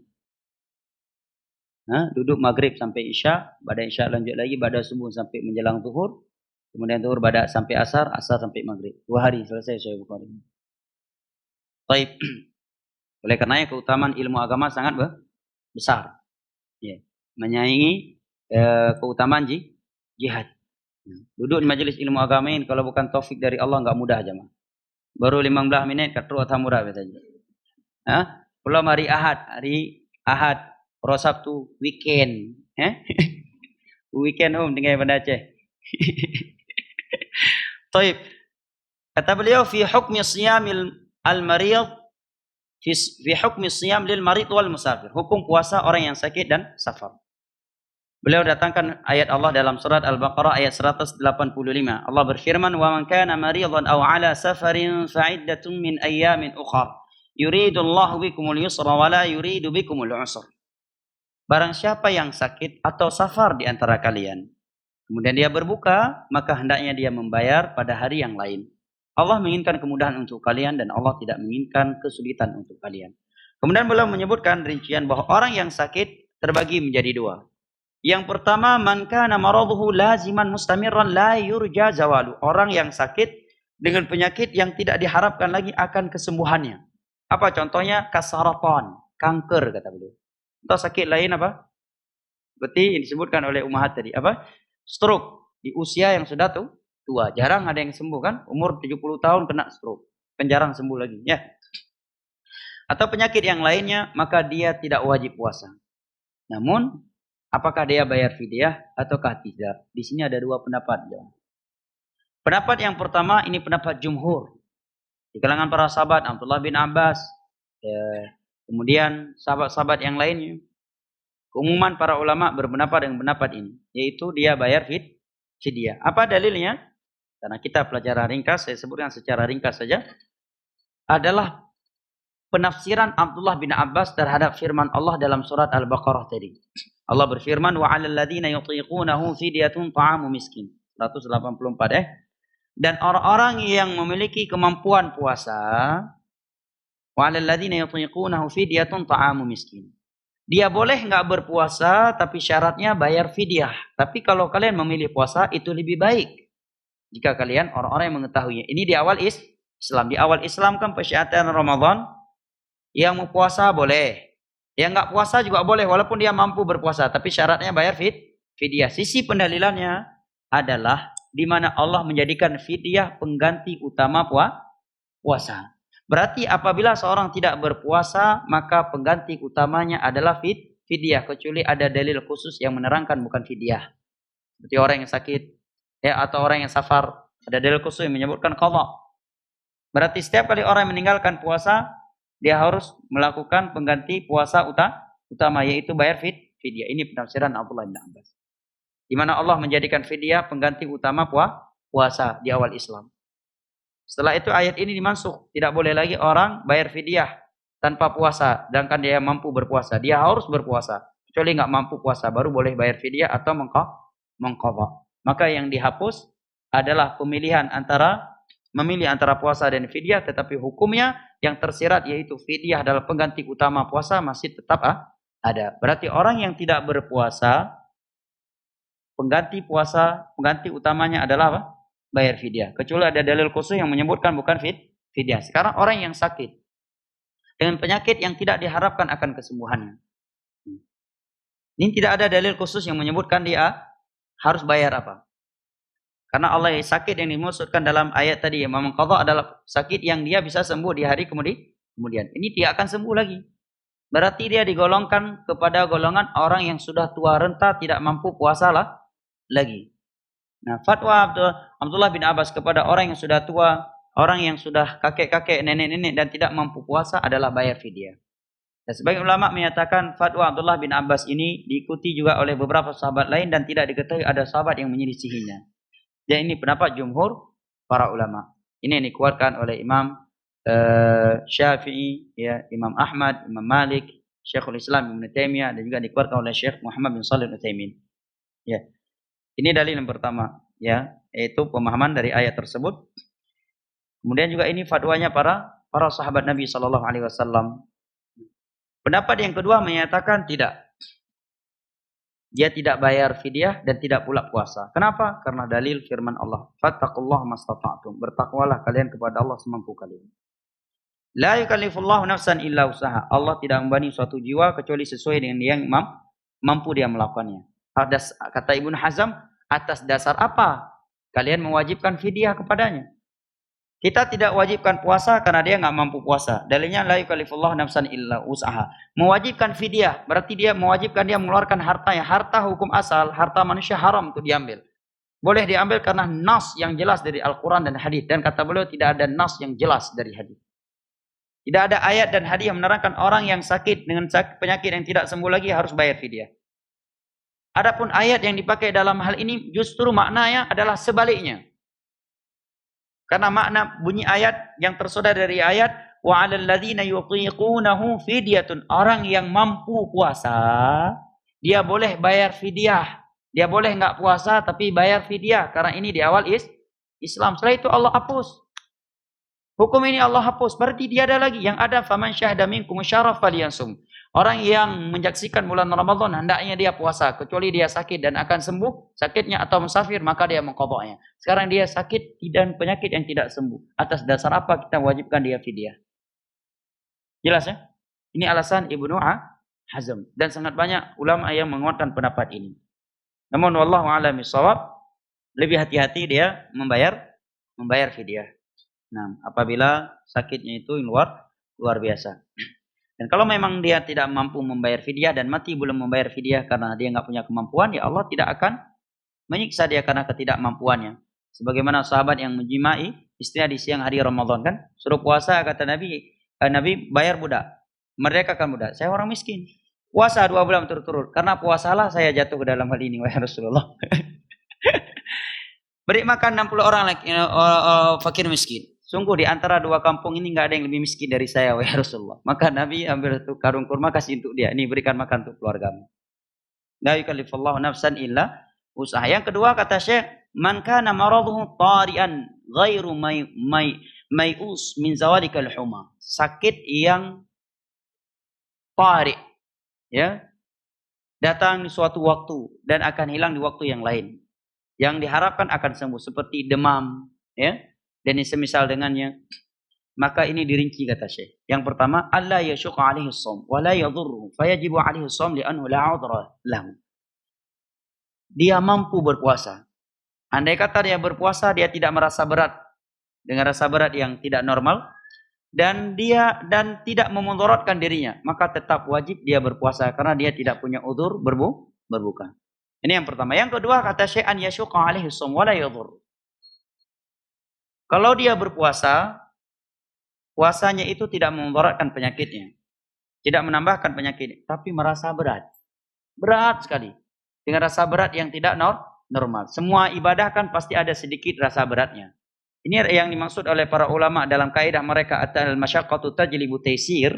bahwa rasa berat itu memudahkan sesuatu yang sulit, maksudnya adalah masyaqqah tari'ah. Emang rasa berat yang itu tidak normal. Maka kata Syekh, makruh dia berpuasa. Makruh dia puasa. Walaupun dia mampu, tapi dengan rasa berat yang sangat. Sekalipun kalau dia puasa, penyakitnya itu tidak akan tambah parah. Kenapa makruh? Karena dia tidak mengambil keringanan yang Allah berikan untuknya. Sedangkan Nabi bersabda, "Innallaha yuhibbu an tu'ta rukhasuhu kama yakruh an tunhaka maharim." Allah senang kalau keringanannya itu diambil. Dan Allah itu murka tatkala larangan-larangannya itu dilanggar. Sebagian orang terbalik. Dalam hal-hal yang Allah mudahkan, dia enggak mau menerimanya. Dalam hal-hal yang Allah tidak bolehkan, justru dia melanggarnya. Ya kan? Gibi jamaah oleh Allah dalam safar. Hai, apa jamaah motor pribadi dai? Nantang Nabi ke jauh Mekah kang motor pribadi, kan motor pribadi onta kan?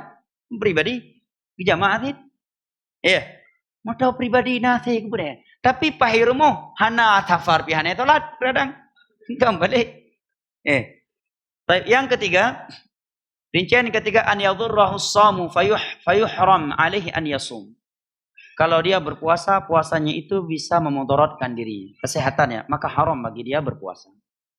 Ya, Allah berfirman, "Wala taqtulu anfusakum innallaha kana bikum rahima." Jangan kalian membunuh diri-diri kalian, sesungguhnya Allah Maha Pengasih terhadap kalian. An-Nisa ayat 29. Allah juga berfirman, "Wala tulqu biaidikum ila tahlukah." Jangan kalian melemparkan diri-diri kalian ke dalam kebinasaan, wahai para perokok. Ayat Al-Baqarah ayat 195. Wahai para perokok, tambahan dari saya. Wa fil hadits 'an Nabi sallallahu alaihi wasallam qala, di dalam hadis Nabi bersabda, la dharara wa la dhirar. Tidak boleh membahayakan diri sendiri dan orang lain. Baik, tetapi kata Syekh, wa mata aftara 'ufiya. Wa mata aftara 'ufiya fa in mata qabla mu'afatihi saqata 'anhu liqada'il marid li'anna fardhu an yasuma 'iddatan min ayyamin ukhra wa lam yudrikha.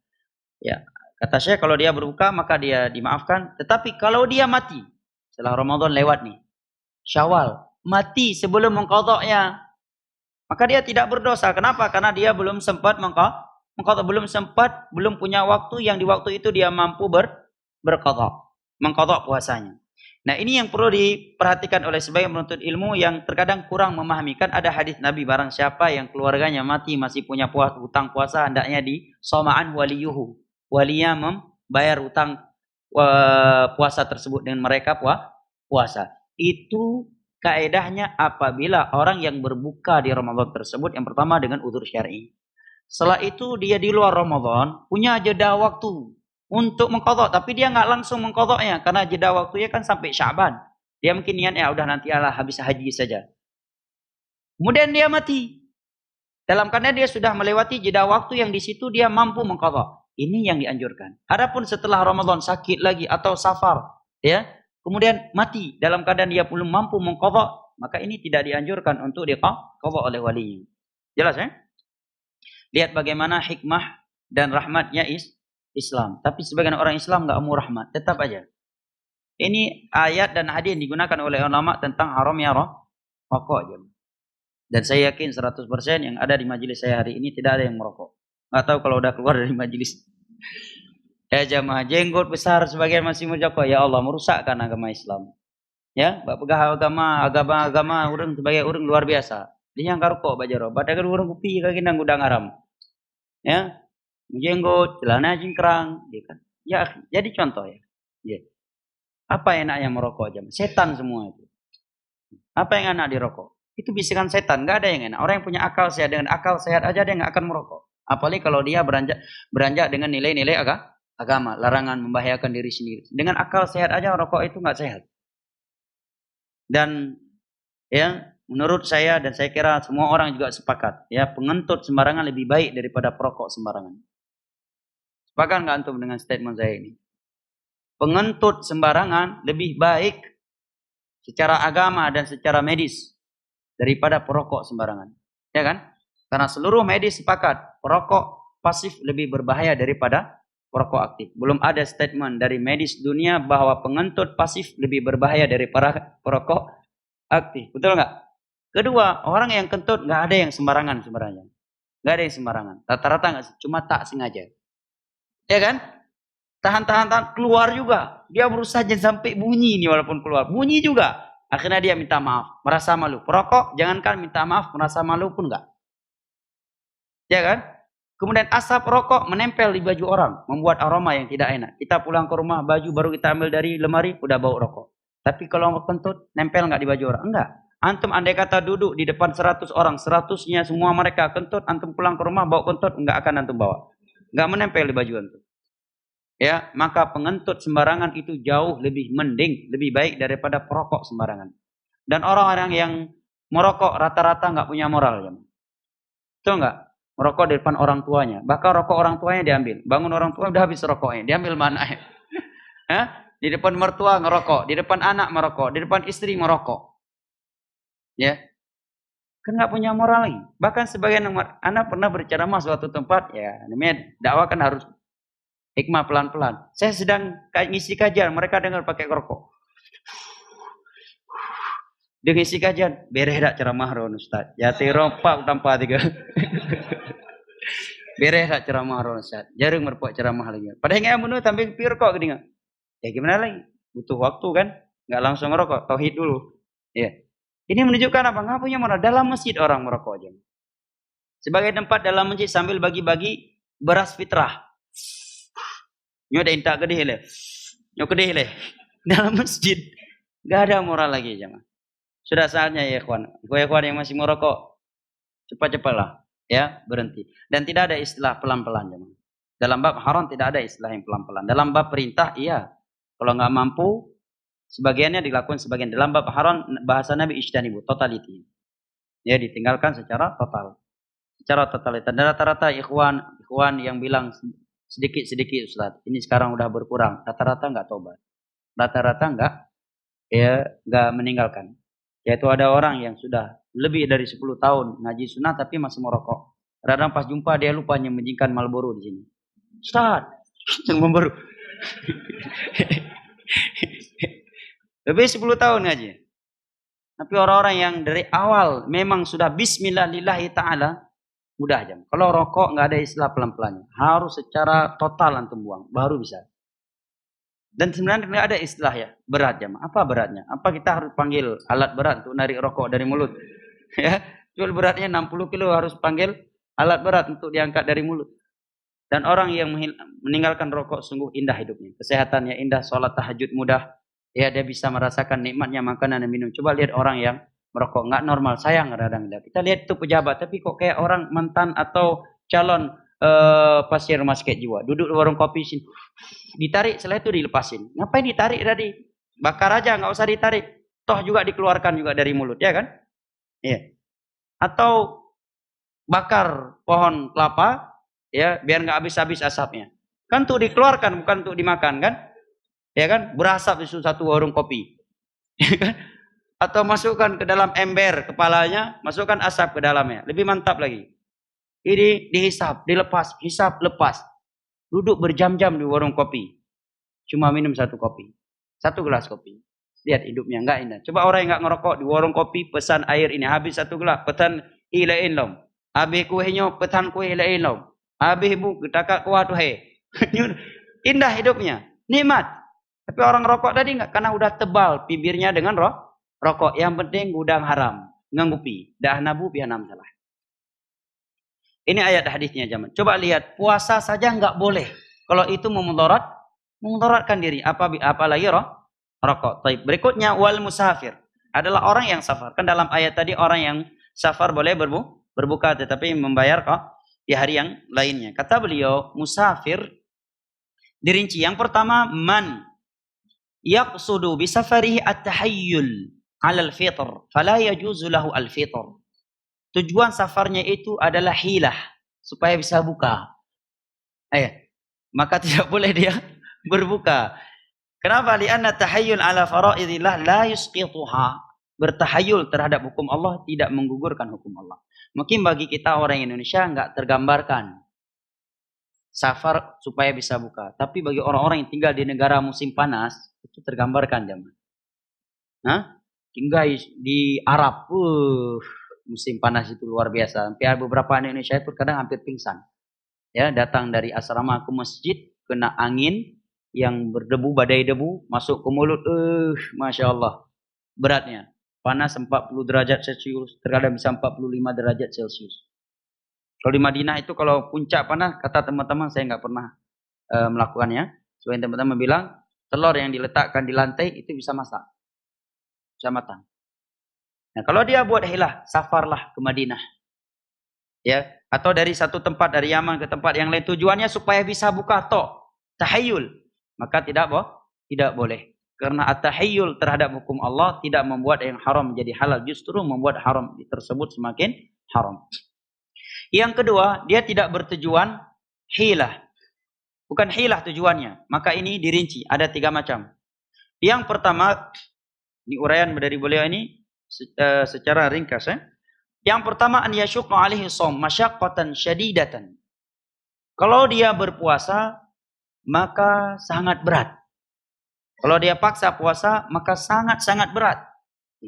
Sangat berat bagi dirinya, maka haram baginya untuk berpuasa. Kenapa demikian? Karena Nabi SAW di dalam hadis yang diriwayatkan oleh Imam Muslim ketika terjadi Fathu Makkah, perang Al-Fathu Makkah, beliau berpuasa. Di saat itu beliau berpuasa. Fabalaghahu nas anna syaqqa alaihim siyam. Sampai kepada beliau berita bahwa para sahabat berat dengan puasa tersebut.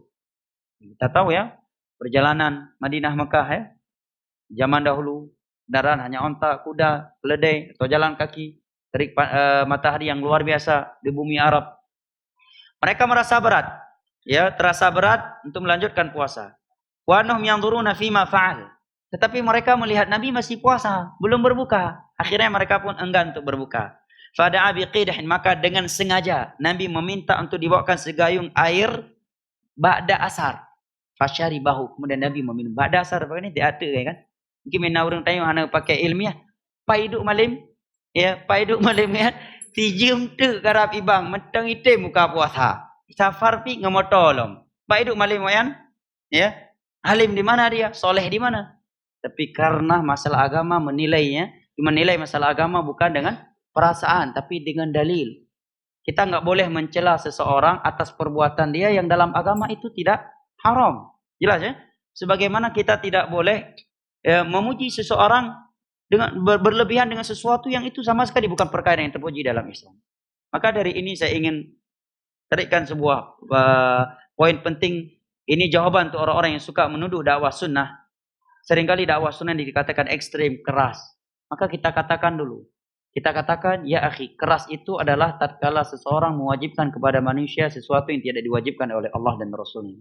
Mengharamkan kepada manusia sesuatu yang tidak diharamkan oleh Allah dan Rasulnya. Atau mencela manusia karena mereka meninggalkan suatu ritual yang itu tidak diperintahkan dalam agama. Coba terapkan. Jadi siapa yang ekstrim? Tidak merayakan hari-hari tertentu yang dirayakan oleh sebagian orang di kampungnya dikucilkan, dicela, dikatakan Wahabi. Pada hari tersebut tidak pernah ada di dalam Islam. Ya. Coba lihat di sini Nabi SAW. Ba'da asar Nabi buka. Apakah para sahabat melihat, anak tabah juga. Nabi tengah kurang iman. Enggak. Nabi adalah uswah hasanah mereka. Tidaklah Nabi melakukan sesuatu kecuali itu yang paling mulia, yang paling afdal. Wan nasu yanzuru, para sahabat melihat Nabi minum. Faqila lahu inna ba'dhan nasi qad shamu. Wahai Rasulullah, sebagian mereka masih tetap puasa. Sebagian mereka mana ini? Ini harus paham ini. Sababul urutnya, karena ada hadis lain nanti yang para sahabat ada yang puasa. Mereka mana? Yang sudah merasa berat untuk puasa, merasa lelah sekali karena perjalanan cukup panjang, tapi tetap memaksa diri untuk tetap puasa yang bisa membahayakan kesehatan mereka. Maka kata Nabi, ulaikal usah, mereka para pelaku maksiat. Justru dikatakan pelaku maksiat tatkala mereka tidak berbuka dalam safar tersebut. Tatkala safar puasa tersebut bisa memberatkan diri mereka. Ini yang pertama. Kalau puasa itu bisa memudaratkan, maka haram bagi dia puasa. Seperti safar yang mungkin jauh, jalan kaki, ya, atau pekerjaan yang berat. Yang kedua kata Syekh, an yasyqa alaihi shamu masyaqqatan ghairu syadidah. Kalau dia berpuasa terasa berat tapi tidak terlalu berat seperti yang pertama tadi. Tidak memudaratkan kesehatannya, tapi merasa berat yang tidak normal. Yang namanya puasa pasti ada sisi beratnya yang normal. Semua orang merasakannya, haus, lapar yang normal. Tapi ini sudah di luar normal. Berat tapi tidak terlalu berat. Fayuqra lahu as-shaum. Maka hukum puasa dia makruh. Walaupun dia mampu. Tidak membahayakan, tapi merasa berat yang luar biasa. Kenapa jamaah? Karena dia tidak mau mengambil keringanan yang Allah berikan. Padahal dia dalam keadaan berat. Dan Allah berfirman dalam Al-Quran, memerintahkan Nabi-Nya untuk menyatakan, وَمَا أَنَا مِنَال مُتَكَلِّفِينَ. Aku bukan orang yang ekstrim dalam beragama. Bukan orang yang suka memberat-beratkan diri dengan sesuatu yang tidak diberatkan oleh Allah. Aisyah menyatakan, makhtira Rasulullah sallallahu alaihi wasallam baina amrayni illa ikhtara aisarahuma ma lam yakun itsma. Tidaklah Nabi diberikan pilihan antara dua perkara, melainkan beliau memilih yang paling enak, yang paling mudah selama itu bukan dosa. Namun jangan diambil ini sikap dalam menyikapi khilaf di antara ulama. Kalau terjadi khilaf di antara ulama bukan mengikuti yang paling enaknya, tapi kita lihat mana yang paling ilmiahnya. Apakah yang itu yang lebih berat ataukah itu yang lebih mudah. Yang ketiga, macam musafir yang ketiga, alla yashuqa alaihi shaum. Kalau dia berpuasa, puasanya itu tidak memudaratkan kesehatannya dan juga tidak memberatkan. Sama seperti ketika dia tidak safar, maka fayaf'alul aisar. Boleh sepakat ulama dia boleh berbuka karena keringanan dari Allah dalam surat Al-Baqarah tadi. Cuma mereka khilaf di yang ketiga ini afdolnya dia puasa atau tidak. Di sini letak khilafnya. Mereka sepakat bahwa dia boleh berbuka. Cuma mereka khilaf afdolnya tetap puasa atau berbuka. Pendapat sebagian ulama menyatakan lebih afdol dia tetap puasa. Kenapa? Karena Allah berfirman fastabiqul khairat, menyegerakan kebaikan pada waktunya. Ya. Sebagian ulama berpendapat dilihat mana yang lebih mudah untuk dirinya. Ya. Sebagian ulama berpendapat lebih afdol dia buka karena mengambil keringanan dari Allah yang dianjurkan oleh Rasulullah. Yang lain merinci, dilihat kondisi lingkungan. Kalau dia berada di lingkungan, mereka merasa berat untuk berbuka karena merasa safarnya tidak melelahkan. Sehingga merasa bahwa orang yang berbuka, menilai orang yang berbuka karena safar yang tidak melelahkan, ada dengan penilaian yang negatif, maka dianjurkan baginya apa? Berbuka untuk mengajarkan mereka. Ini hukum Allah. Bukan justru tidak berbuka, khawatir dinilai negatif. Justru disuruh buka oleh ulama. Karena kata para ulama, semakin orang berada di sebuah lingkungan menilai negatif sesuatu yang itu positif dalam agama, maka dia dianjurkan untuk melakukan sebaliknya agar mereka tidak lagi menilai negatif sesuatu yang positif dalam agama. Jelas ya?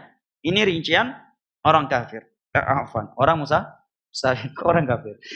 Baik, dalilnya adalah firman Allah dalam surat Al-Baqarah ayat 185 yang telah kita simak tadi. Setelah Allah berikan keringanan tersebut, Allah katakan yuridullahu bikumul yusr. Allah ingin kalian mengambil kemudahannya. Wala yuridu bikumul usr. Allah tidak menginginkan kesulitan untuk kalian. Kemudian beliau menyebutkan sebuah hadis dari Abu Darda radhiyallahu anhu. Kharajna ma'a Rasulillah sallallahu alaihi wasallam fi Ramadan fi harin syadid. Suatu ketika kami keluar bersama Nabi sallallahu alaihi wasallam di bulan Ramadan dengan cuaca yang sangat panas. Hatta in kana ahaduna la yad'u yadahu ala ra'si min shiddatil har. Saking panasnya terik matahari di masa itu, saat itu bagian kami ada yang meletakkan tangannya di atas kepalanya, saking panasnya. Ya, supaya enggak langsung kena kepala. Wa ma fina sha'imun, tidak ada yang puasa di antara kami. Ila Rasulullah sallallahu alaihi wasallam wa Abdullah ibnu Rawahah. Kecuali Rasulullah dan Abdullah bin Rawahah. Abdullah bin Rawahah salah satu sahabat yang meninggal sebelum Nabi wafat. Sisi pendalilannya Nabi tidak mencela para sahabat yang berbuka. Dalam riwayat yang lain juga Nabi di dalam hadis yang sahih Nabi sallallahu alaihi wasallam ketika safar dengan beberapa sahabatnya, maka sebagian sahabat menyatakan minnas shaim wa minnal muftir. Di antara kami ada yang puasa, di antara kami ada yang berbuka tidak mencela yang berpuasa juga tidak mencela yang berbuka. Rinciannya seperti di atas tadi. Wal musafir ala safarin min hina yakhruj min baladi hatta yarji'a ilaih. Orang itu dikatakan musafir. Wal musafir ala safarin min hina yakhruju min baladi hatta yarji'a ilaih. Seorang musafir tetap masih dikatakan musafir semenjak dia keluar dari daerahnya sampai kembali lagi. Walau qama fil baladi allati safara ila muddah, walaupun dia tinggal sekian lama, dia safar dari Banda Aceh ke Medan, mungkin Medan 2 minggu, seminggu. Ya. Fahuwa ala safarin ma dama ala niyatin annahu la yuqimu fiha ba'da intihadi ghardhihi alladhi safara ilaiha min ajlih. Selama niatnya itu dia tidak tinggal di situ. Kapan selesai muamalahnya dia akan langsung safar kembali, akan kembali lagi ke daerahnya. Maka dia boleh mengambil keringanan dengan keringanan safar. Walau talat iqamatu, walaupun dia tinggal sekian lama di daerah itu. Karena tidak ada datang dalil dari Nabi yang menentukan jumlah waktu maksimum orang itu boleh mengambil keringanan safar. Ya, hukum asalnya maka hukum asalnya kata beliau baqa'us safar wa thubutu ahkamihi. Keringanan dan hukum safar tetap masih ada karena sampai datang dalil yang menghilangkan keringanan dan hukum yang Allah berikan kepada orang yang berada di dalam safar. Memang ini masalah khilaf yang sangat kuat di kalangan ulama. Di antara masalah fikih yang sangat kuat khilaf di antara ulama adalah masalah penentuan maksimum safar dan jarak safar. Ya, ada yang menyatakan tidak lebih dari 3 hari dan seterusnya. Yang rajih tidak ada batasan waktu. Ya, di dalam kaidah fikih disebutkan wal haddu wal 'urfu ma'mulun bihi idza warad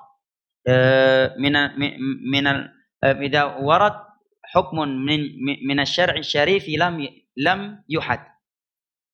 Patokan penilaian suatu uruf, suatu penilaian masyarakat itu menjadikan sumber hukum terhadap suatu hukum yang datang dalam agama ini secara umum tanpa rincian. Contohnya disebutkan mahar, kan tidak ditentukan jumlah mahar berapa dalam agama, maka dikembalikan kepada uruf. Ya.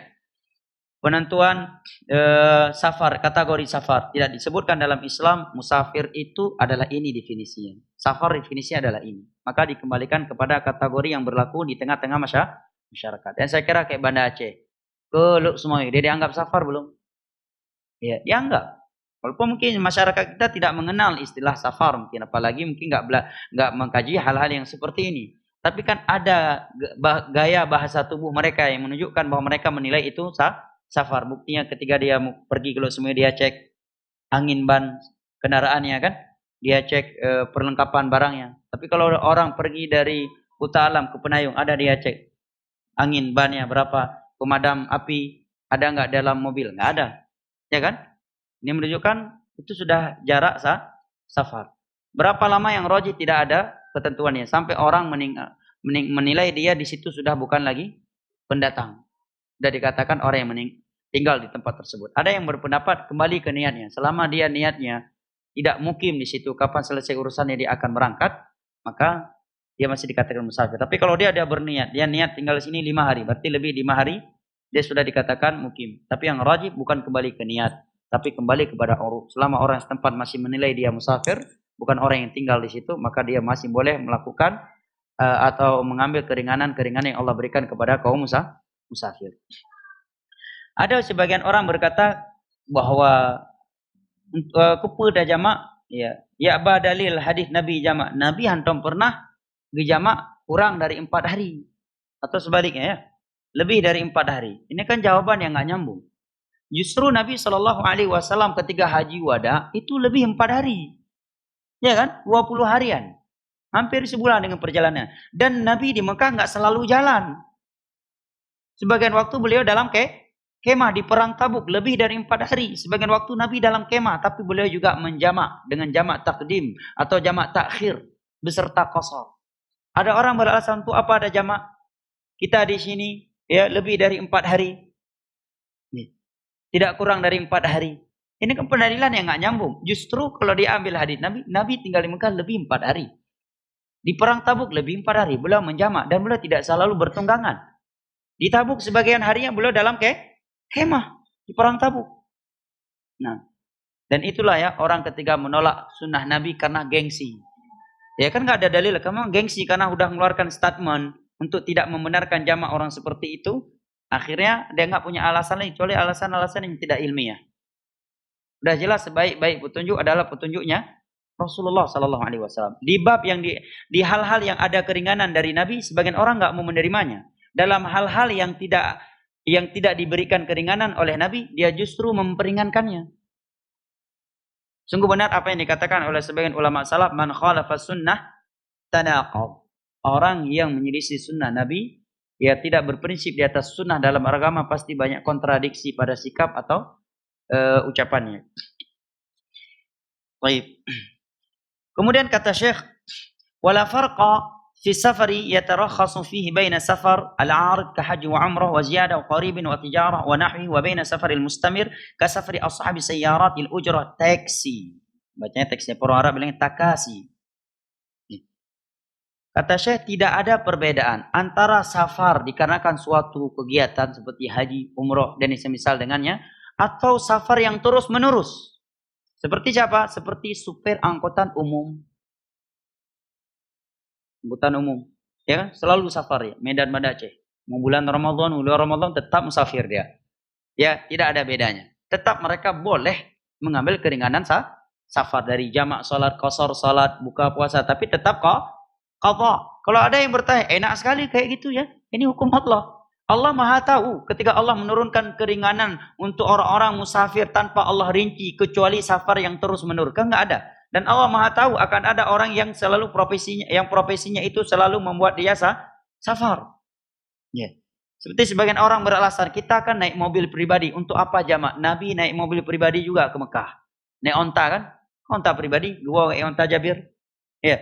Kemudian kata para ulama, Allah Maha tahu ketika Allah menurunkan ayat tentang safar, Allah tahu puluhan tahun, 100 tahun setelah itu akan muncul mobil, akan muncul pesawat. Allah Maha tahu, tapi tidak Allah kecualikan. Nah, demikian yang jawaban mereka para ulama. Kata Syekh, seperti supir angkutan umum atau ghairiha min sayyarat, atau selain mereka dari selain supir taksi. Fa innahu mata kharaju min baladin fa musafirun. Kapan saja mereka sudah keluar dari daerah mereka, maka mereka sudah dikatakan musafir. Yajuzu ma yajuzu lil musafirin al-akharin. Boleh mereka melakukan hal-hal yang boleh dilakukan oleh keumuman kaum musafirin, seperti berbuka di Ramadan, mengkasar salat yang 4 rakaat menjadi 2 rakaat, atau menjamak kalau dia butuh antara zuhur dan asar, maghrib dan isya. Dan kalau mereka berbuka itu lebih baik, kalau itu lebih mudah untuk mereka. Apalagi misalkan di Timur Tengah. Ya, karena rata-rata bulan Ramadan itu di musim panas. Kalau dia berprofesi sebagai supir angkutan umum di bulan Ramadan kan berat. Tapi kalau dia berpuasa nanti di luar Ramadan, walaupun dia masih sebagai supir, masih musafir, tetapi di musim dingin, karena musim dingin lebih pendek siangnya. Saya merasakan di Yaman, kalau saya nggak salah ingat, bisa beda 2 jam. 2 jam. Kayak kalau musim dingin, ya darusnya agak pendek, karena siangnya pendek, tidur bisa lebih puas. Kalau musim panas, siang panjang, kita lelah, selalu berkeringat. Baju putih kayak ini sehari nggak tahan ini. Langsung menguning. Keringat kita. Mengeluarkan kekuatan kan, setiap kita keluar keringat kan kita jadi lemas. Malam nggak bisa tidur, panas. Nggak ada AC. Yaman, yang ada angin sepoi-sepoi. Kipas. Itu kalau kena angin kipas seperti ditempeling kita di musim panas. Rata-rata teman-teman kalau musim panas turun keluar dari asrama, ambil kasur seperti kasur Palembang itu, taruh di bawah tanah kayak gitu, di lantai, di halaman, di padang pasir, taruh tidur. Ya, pakai masker satu supaya pas badai debu kena datang nggak masuk ke hidung. Karena hampir tiap malam ada badai debu kalau musim panas. Baik, karena memang panas luar biasa. Bayangkan mandi menggunakan air, kamar mandi jam 1 malam, jam 2 malam, itu panasnya air bisa digunakan untuk masak teh. Untuk masak teh. Panas, karena dibakar oleh matahari selama 12 jam sehari tadi. Kita pakai airnya, jam 1 malam, jam 2 malam masih panas tuh air. Dengan luar biasa panasnya. Ya, makanya kata Syekh, kalau mereka berbuka lebih baik. Karena lebih ringan buat mereka, lebih mudah. Ya, dan mereka akan mengqadha'nya di musim dingin. Cuma timbul pertanyaan, banyak masail fiqhiyah terkait masalah safar ini. Semenjak kapan dia boleh berbuka? Apakah dari semenjak dia di rumah baru niat mau safar? Sekarang ini di rumah nih, mau jalan ke Medan. Insyaallah nanti jam 7 pagi saya akan safar ke Medan, jam 8 pagi. Langsung dia boleh untuk berbuka? Atau kalau dia udah keluar dari Banda Aceh baru sampai Ilam baru boleh berbuka? Ada 2 pendapat di kalangan ulama. Pendapat yang pertama, kalau dia udah niat safar, udah boleh dia berbuka. Pendapat yang kedua, nggak bisa. Karena kalau dia baru niat safar, belum dinamakan musafir. Hukum keringanan yang Allah berikan kepada orang Safar karena safarnya, bukan karena niat safar. Tapi karena dia sudah musafir dan dia belum dinamakan musafir karena niat dia mau safar. Tetapi dia dinamakan musafir karena dia sudah keluar dari daerahnya yang sudah berada di jarak yang bangunan rumah-rumah di kampungnya itu tidak nampak lagi. Maka yang rajih wallahu a'lam bishawab adalah pendapat yang kedua. Karena dengan niat semata seorang itu belum dikatakan musafir. Jelas? Tapi kalau dia udah keluar dari rumahnya, misalkan dia keluar dari Banda Aceh mau ke Medan sampai Lambaru, nah ini sudah dikategorikan musafir. Udah boleh dia menjamak, mengqashar, berbuka, mengambil keringanan musafir yang Allah berikan. Kalau pergi ke Medan ya, dan antum salah paham, antum belajar bebek ke Lambaru, besok pagi akhirnya jamak salat, itu belum musafir, antum memang pergi ke Lambaru. Ini pergi ke suatu tempat yang sudah jarak musafir, cuma baru sampai Lambaru, mau ke Medan, tapi baru sampai Lambaru, kan udah nggak nampak lagi bangunan daerah kota Banda Aceh. Ya, maka sudah boleh dia mengambil keringanan safar. Pertanyaan berikutnya, apabila dia safar, kemudian dia mengambil keringanan safar, dia safar sama istrinya, apakah dia boleh melakukan hubungan pasangan suami istri dalam safarnya? Ya, perjalanan dari Banda Aceh ke Medan. Bamato. Anak puasa mengambil keringanan tadi. Inap di Wisma Sigli misalnya. Apakah boleh mereka melakukan hubungan pasangan suami istri dalam perjalanan safar di siang Ramadan tersebut? Boleh? Tidak boleh. Alasannya?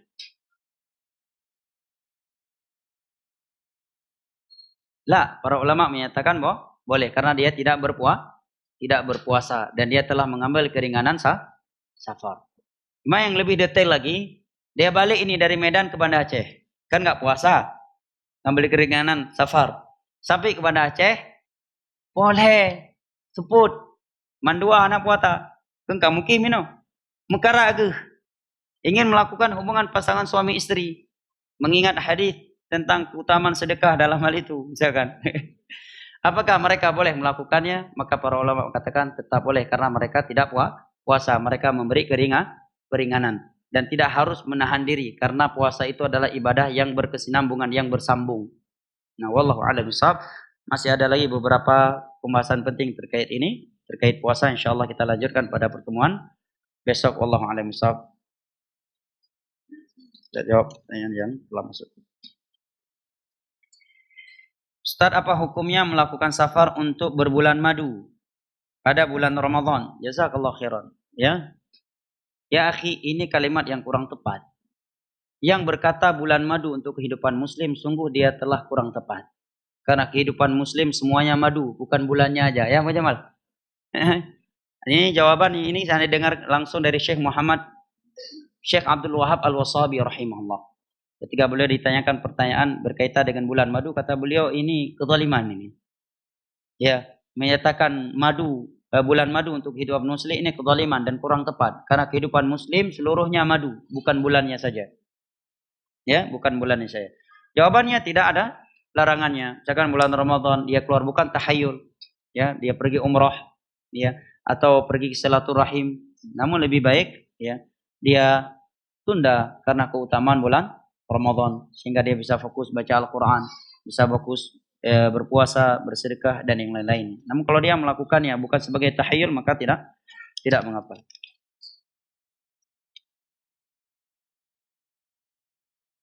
Sudah ada?